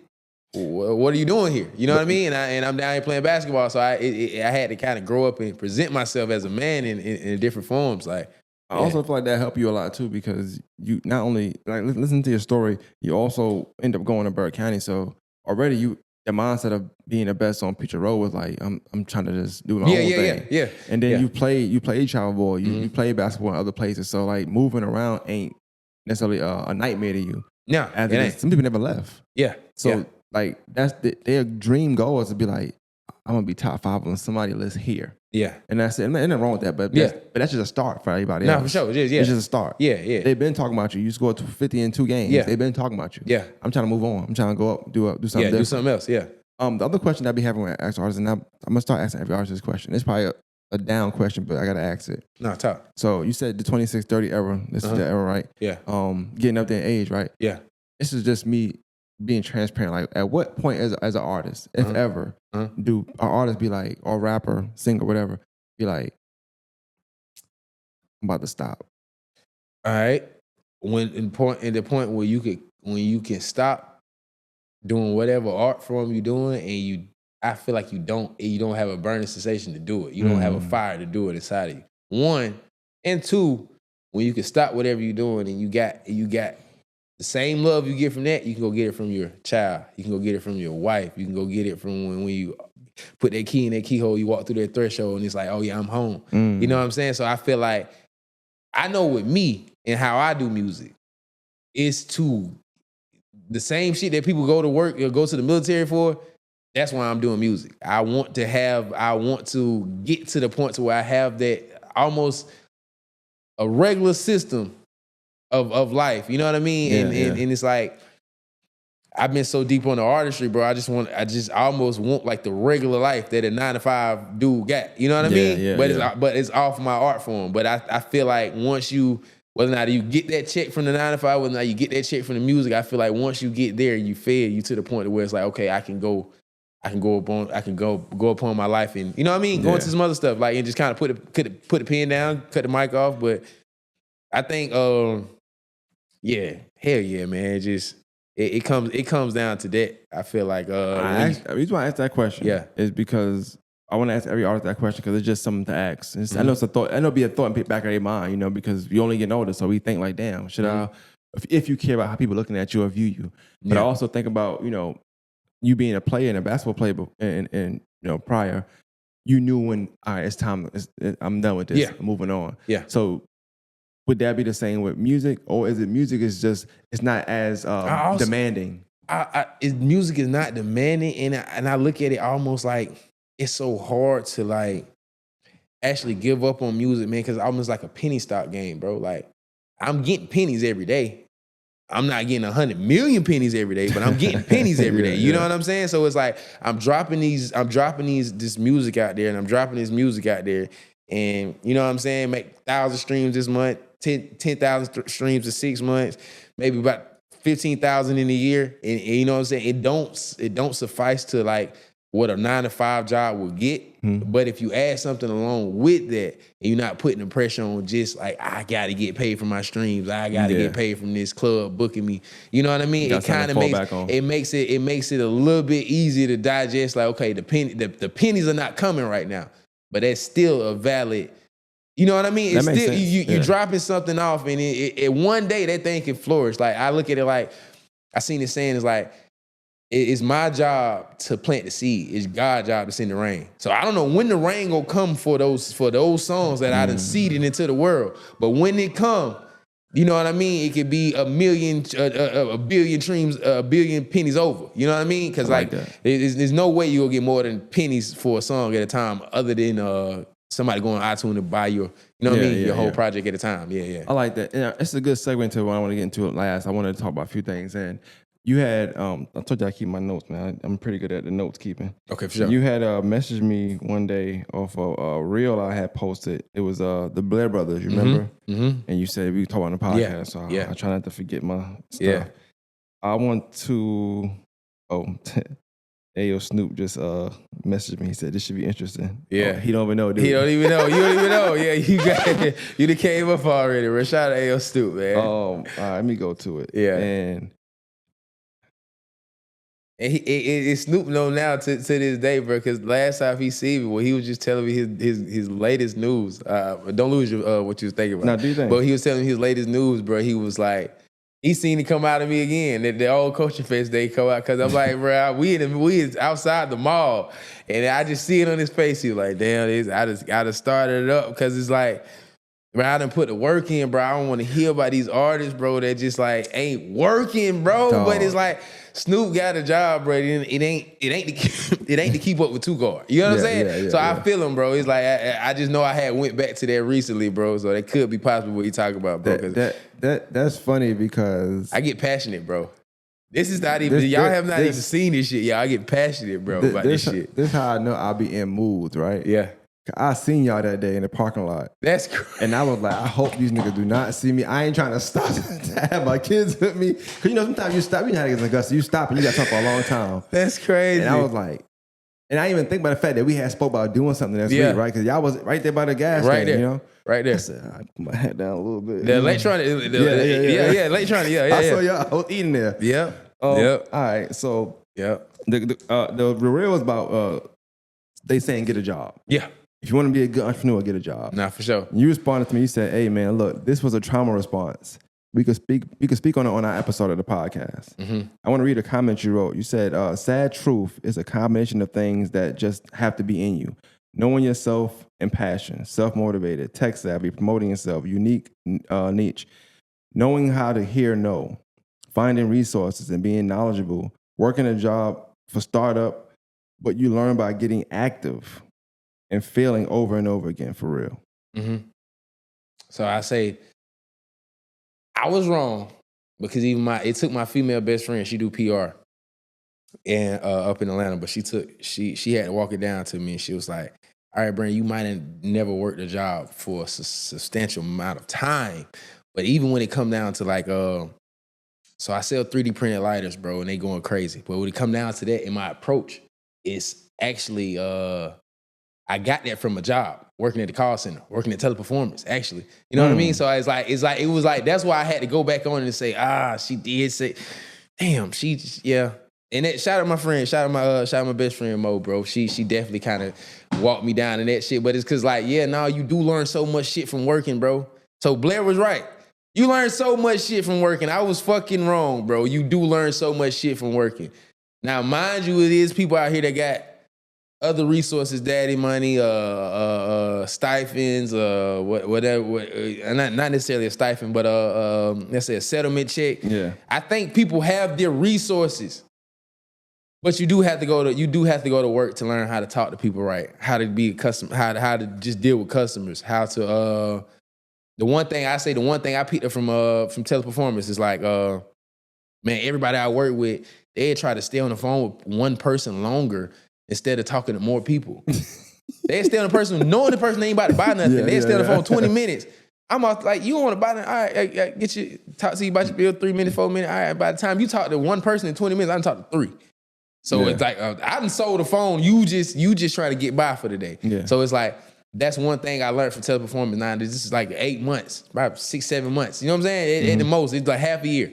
But I picked up something from a job, so I can't say that a job. I never had a job in it. But I have, even though I have been doing this music shit and trying to figure out how to bootstrap it to this point to where I'm at now, and it's kind of getting successful. But it's like, that's why I just had that plight, and it's like, when you hearing it was a trauma response, bro. Cause I hear that shit from, you hear that shit, being an artist, you hear that shit from your best friend. I got a best friend that's a doctor, bro. Went to Morehouse. He went to Palmer in California. He's a fucking chiropractor doctor, bro. So all day long, nah, B, do that on the side. Man, I made $6,000 a month. Do that on the side. Oh, you should be doing it on the side. My mom don't care how. I could walk in my mom's house with $1 million check, bro. She go still tell me to go get a job. I don't care where you got it from. You feel me? And it's just like, but I know what I'm going up against, and it's like, they're telling me that from their pure heart.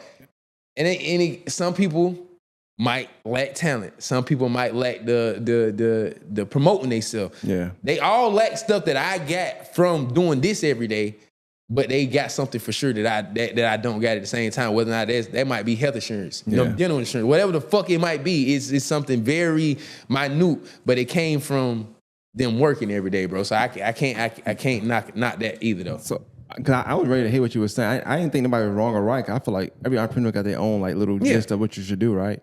But how you broke it down was more so. I'm glad we didn't do it back then because you've been loud and like I guess wrong or whatever. Yeah. But I think when I think of what jobs can do for you too, a job can make somebody who's not a leader know how to be a leader. Sure. Just because they put your position, they paying you extra money. You're like, damn, I gotta earn this money. So I'm gonna do X, Y, Z. I'm gonna move. I gotta come in on time 5 days straight. Mm-hmm. I gotta work over because this is dependent on me. So I do think jobs give you attributes that you don't always possess on your own. Mm-hmm. And sometimes being in them positions, you feel like you have to do it, and you learn how to do it. Yeah. And then also you take that with you somewhere else. So you might have been nothing coming into some, like immature, not responsible, not trustworthy, coming into a job. You lead it, and you one of the best leaders of all time. Yeah. Just from that job. Yeah, just from that job. Yeah. You know, and what I can say too, me playing basketball, that was like, it's not a job, but it's like something I had to be committed to. I think the commitment. That's what it is. That's what it is. More so than a job, it's like being committed to anything. Whether or not if you go to church every Sunday, like and you Bible study on Wednesday, you have to set your, you know what I mean? That's discipline. That's commitment. It takes something out of you. That you can't just, you know what I mean? You can't just walk into that. You got to be ready. That's what a job is to me. A job is somebody who is committed to something and disciplined with something, and they learn their structure. Mm-hmm. Learn how to speak to somebody. So even going back to like, I'm just not to keep bringing it up, but like say you showing emotion about something about this. At a job, you just can't spaz out because stuff don't go in your way. You can't just spaz out because you know you got to redo something else. Right. You got to approach it professionally. Right. And then you just get it done and then move on from there. And I know a lot of what it's because I was a student athlete for so many years, and I undermined that commitment, and that's why I just responded like that. And then, like I said, once again, trauma. Cause I have so many people that's traditional people around me telling me to go be traditional. It's like, bro, I showed you year after year that I'm not on that one, bro. You know what I mean? And that don't, just because I'm not on your spectrum of being a traditional worker don't mean that I don't, you know what I mean, deserve the respect or deserve the conversation that we can sit down and we could just understand we not far apart, bro. You know what I mean? But it's like, yeah, I don't knock it, but I know I definitely wanted to speak. And shout out that man Blair, because he did say a lot of right shit. And I feel like we both could be right at this particular subject, because it's like I was saying, like if you're a student athlete, 9 times out of 10 you don't have to work. Now I ain't gonna say you don't have to work, but you done built something in being a good student athlete. That's why, okay, like you give me a task, I can, you know what I mean? But even that, to your point in being in your advantage, that's not traditional. Not traditional, which is why you think it's only 12. There's only 12 boys on the high school basketball team. Yeah, and it's probably 1,000, 1,500 in the school. Yeah. You know what I mean? So it's like, so give what and take. We doing ain't traditional. Yeah, but we still working. Yeah, because we gotta go to practice. The scholarship ain't mine. You know what I'm saying? I got. If I get screened by the coach, I gotta take that. And then, you know what's so crazy? Looking at it, bro. I never even thought about it like that. That shit is not it. Commitment, discipline, 2 things, right? Yeah. Yeah. I'm doing it every day. But even the fact that being on the basketball team, that's not traditional, bro. You know how many people you walk past sitting in the classroom with 20 other dudes. You're the only one on the basketball team. Like, so ain't nobody go. So that's my apologies again, bro, to Blair, bro, because like he hit home when he did say that, and I had to sit back and think about it. Like, but I think that showed growth, and even being able to pinpoint, I wasn't right there. I wasn't right. Nah, hell nah. I don't want to get out of here without talking about this though, because you did say, the 3D lighters. I want you to show yours if you can. Okay. Yeah. Nah, definitely, bro. It's a black cat right here, man. One of my best sellers I got right now. It's a lighter that come with the leash, and it come with a lighter, disposable big lighter, man. They I think it's called a reverse razor blade.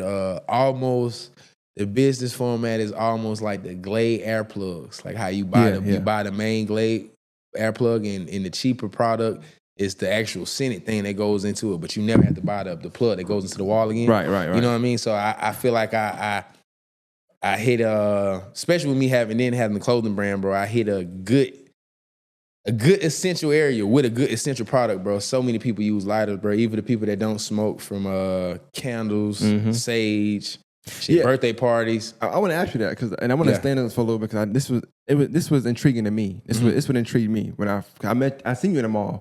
I was eating food when you walked by me. And you said, "Hello, hey." I said, "Yeah, I'm such and such." I was nervous at first. Like, I hope he don't come after me no crazy question. Rappers do that, but you did chill. Yeah. I was like, "Yo, he all right." Nah, for sure, bro. He just chill. But I see your approach. Now, you being a salesman, I'm assuming, and you got these, right? What do you say when you're like, "Hey man, I got these"? Somebody say, "I don't smoke." That's the first thing. I don't smoke, but you don't got to smoke. Somebody that do. Think about somebody that do. I know you got somebody in your life that do smoke. Do you think about whether or not it's a son? If it's a female, let's say your son, grandson, maybe your brother, your uncle, your dad. You know what I mean? You got somebody in your life that smoke that could probably use this. And I'm gonna tell you, like, one thing about this product, it's very tangible. Once you put it in somebody's hand, they're gonna forever thank you and think of you when they do receive it from you. So it's like, it just became a token of, it almost became a token of conversation, and kind of break the shell of me being so, like, I used to be shy, bro. Before this actual product, I was shy. Like, I record endless hours throughout the year. And if my music not on, I'm not telling nobody I do music. That's that. So half of the time, even going back to the Culturefest shit, I was complaining about shit that I wasn't even fucking goddamn, you know what I'm saying, promoting myself, bro. So it's so crazy, bro. Like, this product really changed my life, bro. Cause like I said, like, bro, it created those, it came a conversational piece when I see anybody, bro. Yeah. Like, even I damn near had to stop kids from goddamn, you know what I'm saying, coming my way, because it's so intriguing, bro. But it's like for the people that don't smoke, white people. You say candles. I think, like, you burn candles. You know what I'm saying? Yeah, incense. Candles, you ain't got to smoke the body. Sage, yeah, nah, for sure. And then for the people that just like into the sneaker culture, it's another. You know what I mean? That's another selling point. But the one I got right here, I got the 4s and got the 13s right here. Like this. The Atlanta Hawks one. You know, so it's theme based. Yeah, theme based, definitely. And I plan to take over the World Cup when they come in a couple weeks. At the end of May, start of June, man. I'm doing soccer balls. Adidas cleats. That's dope. I'm gonna do a World Cup trophy, put a lighter in it. You know what I mean? Just trying to connect to the cultures everywhere I can, bro. Cause like everybody needs fire, bro. Fire is a person. You know what I'm saying? That's why with oxygen it grows. You know what I'm saying? So it's like I look at it like I'm and the other side of it too, it's kind of crazy thing that I'm actually like, it's fire, bro. I'm lighting up the world, bro. I look at it like as detrimental as it might be, how you can pull out all the negative aspects of fire. I look at it like I'm almost one of God's angels, bro. So like the decision I made at 11, 12 years old, bro, is still with me every day, bro, because I'm actually lighting up the world. I'm the person that comes. I'm accepted in every neighborhood I've been to. I'm talking about from the Geechee part of Savannah all the way to the treacherous parts of the west side of Atlanta. Any time of night, like Waffle House, 24 hours. I pull out, I hop out and I'm with these. I'm good, and it just let me know that damn, this is something universal, bro. Yeah.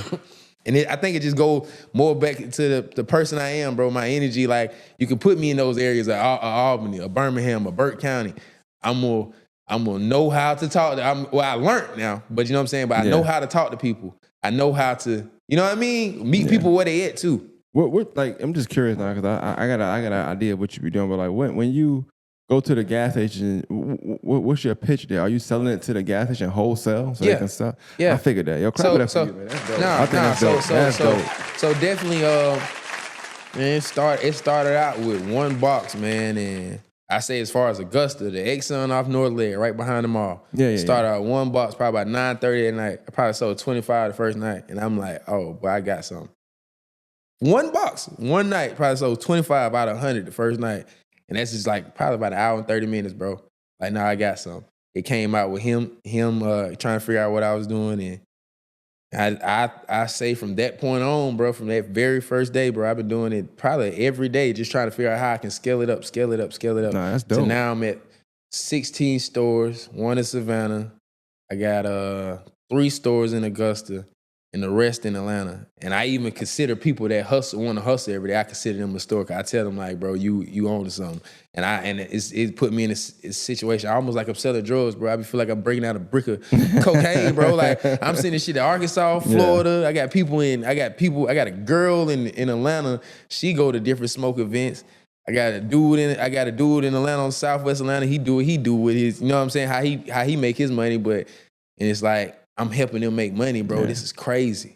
It's dope, but you be wholesaling it to them and let them sell it for that's dope. That's dope. That's less work. You know what I'm saying? And I don't believe the money, and it all came from like when the first day when I sold 25, I probably woke up next 2 months every day straight outside by myself and just getting it hot, getting the product hot. And I probably caught a store probably in my first 3 months in, but now it's to the point now I got hella smoke shops. I got 3 smoke shops in Augusta, bro. So it's like, it's just dope. Being able to, and that's why I said go back to like, it makes it very easy to do music almost to this point now. Like, cause I took the pressure off of, man, I got it. This song got to blow for me. Even to promote myself, bro. I don't worry about whether or not this video get likes or not, bro. Cause I know how to get y'all. I know how to get y'all money. I know how to get money. You know what I'm saying? And they ain't gonna say y'all money. Cause I know how to get y'all money. I'm not even gonna hold it back on that, bro. Cause I'm giving you a tangible product. This is something that's gonna last forever. As long as you don't drop it and throw it all over the house, it's gonna be here a year from now. So it's like, I don't even feel bad of being, cause like I ain't scamming nobody, bro. Yeah. You know what I'm saying? And I came from I ain't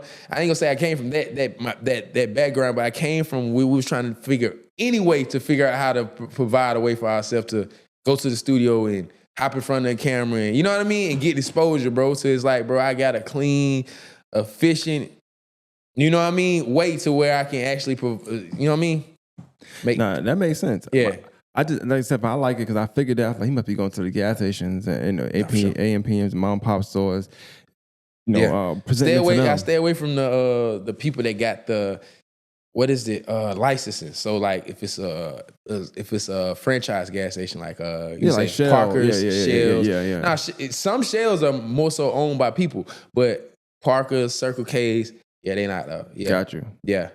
So, that makes sense. But even in the mall though, I got certain people in certain stores that kiosks in Atlanta malls, the 1-story malls like the South DeKalb, you know what I mean? The smaller malls in Atlanta, they sit at the kiosk and they get probably about 25 to 50 from me like once a week too. So it's like, hell yeah, bro. Like but I can't go into Foot Locker. Yeah. Because Foot Locker make George. You know what I mean? Say, hell yeah. So they get sued playing some, trying to do something like that. Because the rep walk in, it's like, oh, this what y'all doing? Yeah, we make shit. Yeah. Might fuck around and lose that whole store. You know what I mean? For real. It ain't worth it. Yeah, it ain't worth it, bro. Nah, that's dope. Like tell people, like, I guess what's next for you? Like, I know we talked a lot about the scene and just your background and what you do now, but like, what's next for you? Like, what you got coming up? Oh man. Well, I plan to keep my foot on the pedal, bro, and take over Georgia, bro, as far as what I'm doing with the lighters, bro.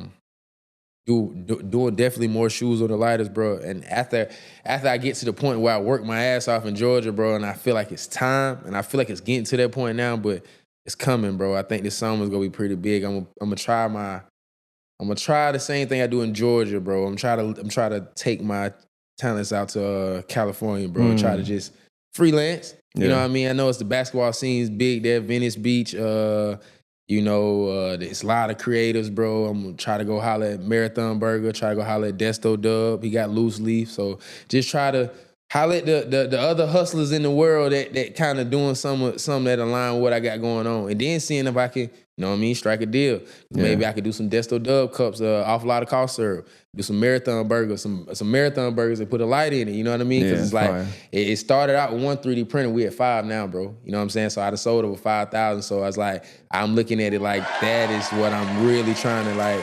And it's so crazy, bro, because it's probably about my third stream of income that on entrepreneurship. We got music, got clothes, and we got the lighter. It's so small, bro. But yet it's so essential. And I done did more units than that than anything I probably had more streams than I sold lighters, but I'm making more. You know what I'm saying? As far as the profit wise. But it's like, I plan to do because I haven't been out to California, never been to New York, bro. I've been to Miami, but never with product. So it's like I plan to hit those major markets and do that. Still do my music independently, man, and try to get as much eyes on it as I can. And but when it comes to the platforms, bro, I'm looking forward to building this platform. Got a couple brothers, bro. Akeem Wells. Justin, he's a cameraman, do a lot of media down here in Augusta, bro. And we plan to build a platform actually to try to break the niche of how people break music, bro. And kind of bring community around what we got going on. But we trying to shed light on the DJs, bro. So I'm not gonna give too much of what we working on, but we trying to bring the DJs back to the forefront. And on a matinee type of thing, bro, because people are looking for something else to do in the daytime. It would have been summertime and, vibes gonna be out. People gonna be out, skin gonna be showing. We trying to see how can we create something different, bro. And then I say outside of other than that platform I'm working on, building with a couple of my brothers down here that's in the music with me. I look forward to, it's kind of crazy we were talking about the festival thing, bro. I look forward to throwing a big festival, bro, for all the producers that came out of Augusta, bro. I got from DJ Mark, Bart B, Childish Majors, Bino, Spilly. I plan to put all the producers together because it's Slim Wave, Band of Brothers. He's right there from Columbia County, bro. Grammy nominated. Yeah. You know what I mean? I plan to put all those guys together and let them either get a DJ or let them however they want to control their set. But the pool of artists that I'm gonna have them pull from, I'm gonna have every producer pick 5 to 6 artists. So you know what I mean? I might be under the Mark B because that's my era. You know what I mean? Then you might have another producer, Spielberg might pick another artist. You know what I mean? But I'm really trying to do something like that, bro, because it's like I want to bring the allure back to the city, but I need people to understand that like it's not about the artists, bro, because we the artists in the music industry, bro, we actually the people that are changed, bro. That'll change. You go to Apollo, the same people been working at Apollo for 50 years, bro. They just seen, they go see another 2GUARD come through. His name might not be 2GUARD, but they go see another 2GUARD. So that's what I want people to understand, that like it's a beautiful thing that we able to do music, bro. But somebody like Spielberg is gonna be here, bro. Somebody like Mark B for the trajectory he's going and what he's doing, bro. 10 years from now, bro, Mark B still is gonna be in the industry, bro. So that's where the respect need to start at. I don't give a damn about what you did to get your money, what you flexing with, how many people you can call out to be behind you in this video, but you got to understand that like when it comes down to you making this music, bro, it's 200% that goes out on the song, and the producer get 100% of it. That is the most important part of this shit. You know what I'm saying? So it's like that's why I want to really do a festival for the producers, bro, and to show their love to like appreciation from the artists, that the artists don't even understand that we need to bridge, we need to have that bridge. You know what I mean? You know what I mean? So it's like I want to And even if this gonna cost me $500 to every producer, $1,000 to every producer, bro, I look at like $5,000-$6,000, bro, to get them to come out and get the orders from Gino. It'd be a good thing to actually have those type of, to make them, to give them they flowers, bro. To understand and let them pull up the artists that they want to. And you know what I mean? Because I just want to just show a different approach, bro. Because I think the last time we tried this festival thing, we made it about the artists and too many egos, bro. Yeah. And we don't even got the points. The people with the points in the plaques, they need to be that. They need to be. That's who should be goddamn. You know what I mean? Having the ego battle, bro. So like that's what I want to make it about, bro. And hopefully, if it work out right, bro, you know, we can get the cameras out and we can get the right notoriety around them. That's the two biggest things I'm working on, bro. It's a DJ platform, bro. These are things I'm working on. Don't got nothing to do with me. A DJ platform and a producer day, bro. A festival day, bro. To kind of bring out the camera and show the real people of Augusta that who getting the real points in the industry, bro. Like these folks are really at, like, we making music to go to the Grammys one day. We got people that's from Augusta that are Grammy nominated, bro. I think I seen you one time. I was at Hen Video Shoot, which was somewhere downtown, and I seen you. I was leaving though. I seen you pull up or whatever. So I do know y'all work together. A lot of y'all in there. So I was there at Hen Video Shoot with Kid Joe, Slim, Quad, just a few people. But then I left. I think when I was leaving out, you was coming in. So yeah, I do know y'all. You got a lot of, you be here and doing some work and things like that too. So, but yeah, man. Like I said, for me, I like when I have my conversation, I like to highlight people doing their background. Like I just had somebody on before you that been on like twice, so she just promoting events. We have to do all that, but it made the conversation smoother for the next few times we see each other. No, for sure, you know, for sure. I definitely look forward to come back and building on this shit and, like, you know what I mean, and yeah, hitting your audience with an update. Yeah, I see that when you be having people return. That's dope, bro. For real. Yeah, I just think long haul always. You know, like I said, I think that the beauty for me, like I said, I wasn't born here. I came in 16, so I was grown for the most part. But I just like the beauty of the city. You know what I'm saying? And even coming from a city that I also think is beautiful, whether people like it or not, I just think that Augusta is unique. You know, with the rich history you got. Like, even people say, "Oh man, it's not a music city. It's this, that, and third." But at the end of the day, bro, you can't tell me nothing when you got people like Jesse Norman and James Brown, who are like iconic black musical figures. Not for sure. So, and this one do opera. Yeah. You know what I'm saying? Not So sure. you can never tell me that. I just think that, like I said, put ego and pride aside. But once again, you see so many different artists coming through so many different eras. The goal is always to get people to be informative and try not to make the same mistakes you made, coming up. Yeah. And so that's what I try to do. A lot of times they don't always go well over because people ego be so up here. And they be tender about something, which I understand. We all human. But I always try to educate. I don't be trying to like punk nobody. It's just like, I be trying to tell you like, I guess you can't tell a man stop bitching, but I be trying to say like, oh, just stop crying, bro. Yeah. I think I seen a couple of your past numbers. You was talking about like people be worried about the cool crowd and shit like that. Yeah, and it's like I think I was privy to almost be a part of the cool crowd. If I kind of know what they're talking about as far as like the perspective, but it's like. Even me knowing some of those guys, it's like it ain't that cool to be over there, bro. Like no matter how it go, we got to put the work in. But you know what I'm saying? To me, this is why I feel like this. And I can say this because you play basketball. Yeah. So you play Burke County. Yeah. You play. That's like somebody on a team. Yeah. That's coming to practice every day. Yeah. But you busting their ass in practice. Yeah. And they like, I don't know why he playing, man. No, I'm playing because I'm busting your ass. Like, I'm just better. Yeah, it's not that I'm cool. I'm not even from here. I'm putting in the work. Yeah, that's what it comes down to. We both come to practice, but I'm putting the work in. Yeah, I got the results showing. Yeah. So I think sometimes people think because I have people say, man, I'm doing the work. I just put out 3 songs, or I just put it's ass. Yeah. You're not getting better. I'm not dissing you. It come down to that too, though. But then a lot of people like. Oh, you're not elevating. What I'm gonna say, all right, make it quick. Like the resources, everybody's resources is different, bro. And like some people be talented as fuck. Like I say one artist, Paris Trey, where you know what I'm talking about? Yeah, I heard him. He's fire as fuck. Nice, yeah. Man, he sent me Paris sent me a song like 2 weeks ago. I sent that shit to everybody on my phone that do music. I swear to God, bro. I was like, bro, it is like I lived in the moment with him, and I kind of just like I'm like, bro, y'all, because everybody know him. Everybody I sent the song to know him. It's just like. He don't have the same. It might be his resources or just his structure, like, bro, I got to go work, bro. I don't got time to sit around and goddamn be a socialite. That's what it comes down to. I think being an athlete put us in almost in the paradigm where we got time to be a socialite because we know the girls that they come to the game, or you know whatever it is, it puts you almost in the cool aspect of anything. Like nigga could have started doing anything, selling cars is gonna have a cool aspect to it. Cause like, bro, I know people, bro. People know me. It's easy for me to, okay, I got this product. These people already know me. You know what I mean? So I think that's more so what it was, bro. Like, and if you ain't never, like, I almost go back to like, it's crazy, bro. That's what I'm telling you. The game of basketball, bro. It you know what I'm saying? It's a cheat code, bro. It put me in a situation where I almost had somebody could be just as talented as I am, bro. But if you don't have even a pool of folks that just to throw an idea at, your idea might not, your idea could be great as the fucking iPhone. Yeah. You know what I'm saying? But if you don't have a pool of people that you can even get the fire started with, it almost like, and those people like, and a lot of people like, and when I say people, a lot of artists, they might know that, whether or not they subconsciously know it, they don't know it. I love when those are the artists that I love, bro.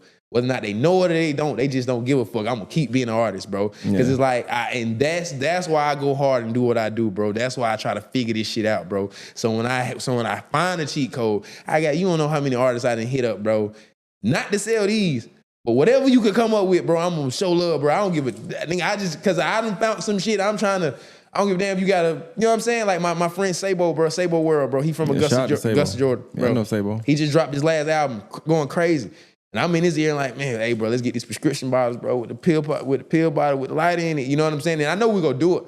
Cause he's like, man, we stay on top of each other with ideas, but it's just like, yeah, bro, it's like, I try to, you know what I mean? Cause I know it get tiring trying to be a fucking socialite.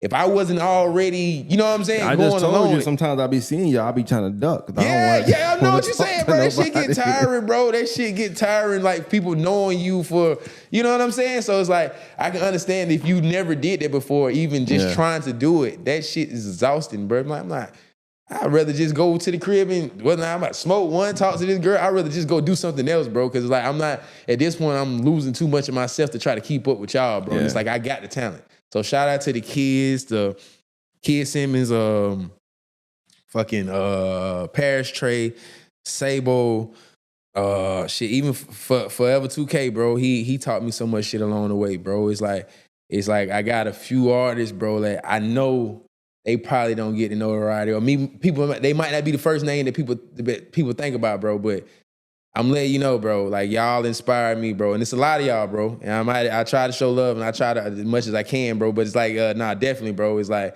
because people don't even understand, bro. Something so simple as like me seeing Paris at work, bro. Like, and knowing that you have the capability to do what you can do. That shit keep me going, because like, bro, he ain't even got no excuses. And every time I see him, we talk about music. Yeah. But it's just that little shit right there, bro. Like, I just love that part of it, bro. Like, because I know everybody at resources and come up is different in this shit, bro. For real, bro. Yeah. Yeah. Well, hey, man, look, I appreciate you coming through, man. This was dope. I think we had a good conversation. I'm going to clap it up for you real quick, man. Nah, for sure, man. Definitely, bro.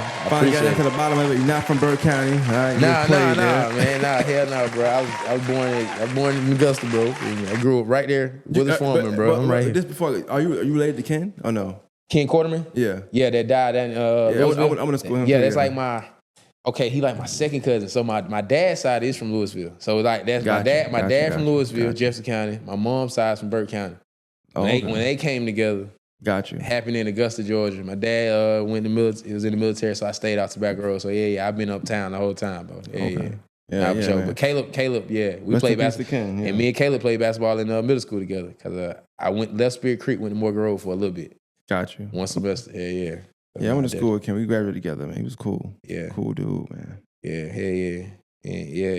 I ain't even, it is crazy, bro. I didn't know that Don was your brother. I don't think it was recently, bro. I didn't know about that. But you know what I'm saying? Like I remember Don going crazy, bro, but I didn't know he had an older brother, bro. I ain't gonna lie to you, probably about my senior, I was trying to figure out where the hell he came from, bro. He was not from here. Yeah. Okay. Makes sense, bro. Yeah. Makes sense. I'm like, bro, yeah. I'm thinking maybe I was just out of touch, bro, because it was somebody else that was going crazy. Lil Darius. I knew Lil Darius, though, because Darius played up with us. He just never stayed in school. He was bad. He never could stay in school. Darius. Yeah, he played AAU, but he could never play for school because he got going to turner school. Yeah. So yeah. I ain't know him either. I just like, fuck this nigga Yeah. dunking. But see, like, so when we played like 10th grade, 9th grade, no, man, going back to fucking grade school, bro. We played, I grew up at East Augusta Warriors, bro. So playing for both at May Park. Darius was on the team then. He always played up. No, you know what's crazy? Darius is our age. He always was. yeah. He's bad in school. Nigga just bad, man. Shout out what D, man. But it was crazy, bro. Going off to school, bro. Looking back, you know how like Chad Cook was doing this shit, bro. You look back at That's how I got into doing this. I was helping Chad, bro. Okay, that's crazy. Cause you know what's so crazy? If Chad had help, bro, it would be some Jaylen Browns down here. I'm trying to tell you, it would be some $1 million contracts, man. Chad, but shout out to Chad Cook, bro, because he tried it. And I think I was one of the first years with like get 2 minute clips, man. I had to score 30 points, man. Well, you don't got one shot, Chad. What the fuck? You don't got one bucket. How the hell I go 35? You don't get one bucket. Like Chad was different, bro. But I know he was trying. But sometimes, like, I can only speak for me when I talk to him. Sometimes he would tell, this is what I got from him. Yeah. Anytime I filmed that wasn't a dog game. I had to film Med. I didn't know who Med was at the time. Yeah.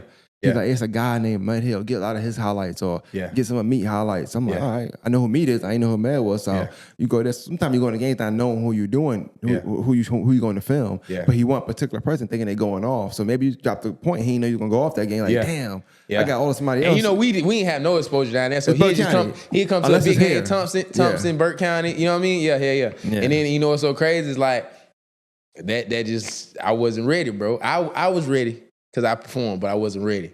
Anytime I came to Augusta, didn't have my best games, bro. Didn't have, because I know people in the stands. I went to middle school with them people. I got you distracted. You distracted, bro. One locked in. You feel me? So like that's what. But that goes back to apply like what Darius was doing, what your brother was doing. So looking back in my freshman year in college, I'm looking back 40, 50s. What the fuck? They was going crazy. What? Yeah. You know what I'm saying? Like, nah, I fuck with it, bro. And it, you know what I'm saying? Just looking back, it's just like, that's just the tale of our city, bro. Like, that's what we supposed to be known for. And it's, you know, the beautiful thing about it, bro, as you keep going, I got a chance to keep doing what I'm doing as 2GUARD. Now I look back, we got multiple schools that's ranked. Multiple schools win the state championship. That shit beautiful, bro, because I know we always had to. So I'm not even tapped in to understand the like what's going on down there with the high schoolers right now. Yeah. But it got to be something good. It got to be good leadership going on, bro. And I think the last thing I did around the time I was around your brother a lot, bro, I was substitute teaching, bro. Okay. So we went back into working a little bit, bro. So I was substitute teaching, and when the West Side coach died, Coach McClain, I went over there and took over here for the rest of the year, bro. And it was just like, it was just crazy to see, bro, like how they were getting treated now. Like, it's just like, this is it, bro. Like, this is what's going on. You know what I'm saying? Like, it's just because it's West Side, you got Harlem, Cross Creek. I'm like, damn. And you got to know I'm up there with the people that like they care about the Atlanta people. They really care about the basketball politics. So it's like when I'm looking at the ranked list and I'm seeing Cross Creek and hey, damn, what's going on back in Augusta? Okay, that's they hard. They ain't playing. Good programs though, and investing into the programs now too. Not for sure. So and then these kids can go where they want to go. It's not like before. They can go wherever they want to go. That too though. Yeah. But you know about that already, so. Nah, yeah. Oh God. I got them. Yeah, use me an address for sure. Got up out of here, man. But I appreciate it, bro. Like, nah, bro, this is a good conversation, bro. Anytime, bro. Let me come back, bro. I appreciate you, bro. Clap it up for you one more time, man. Nah, for sure, More Than Masters podcast, we out, bro. That was dope. God. Appreciate it, bro. Nah, that was good.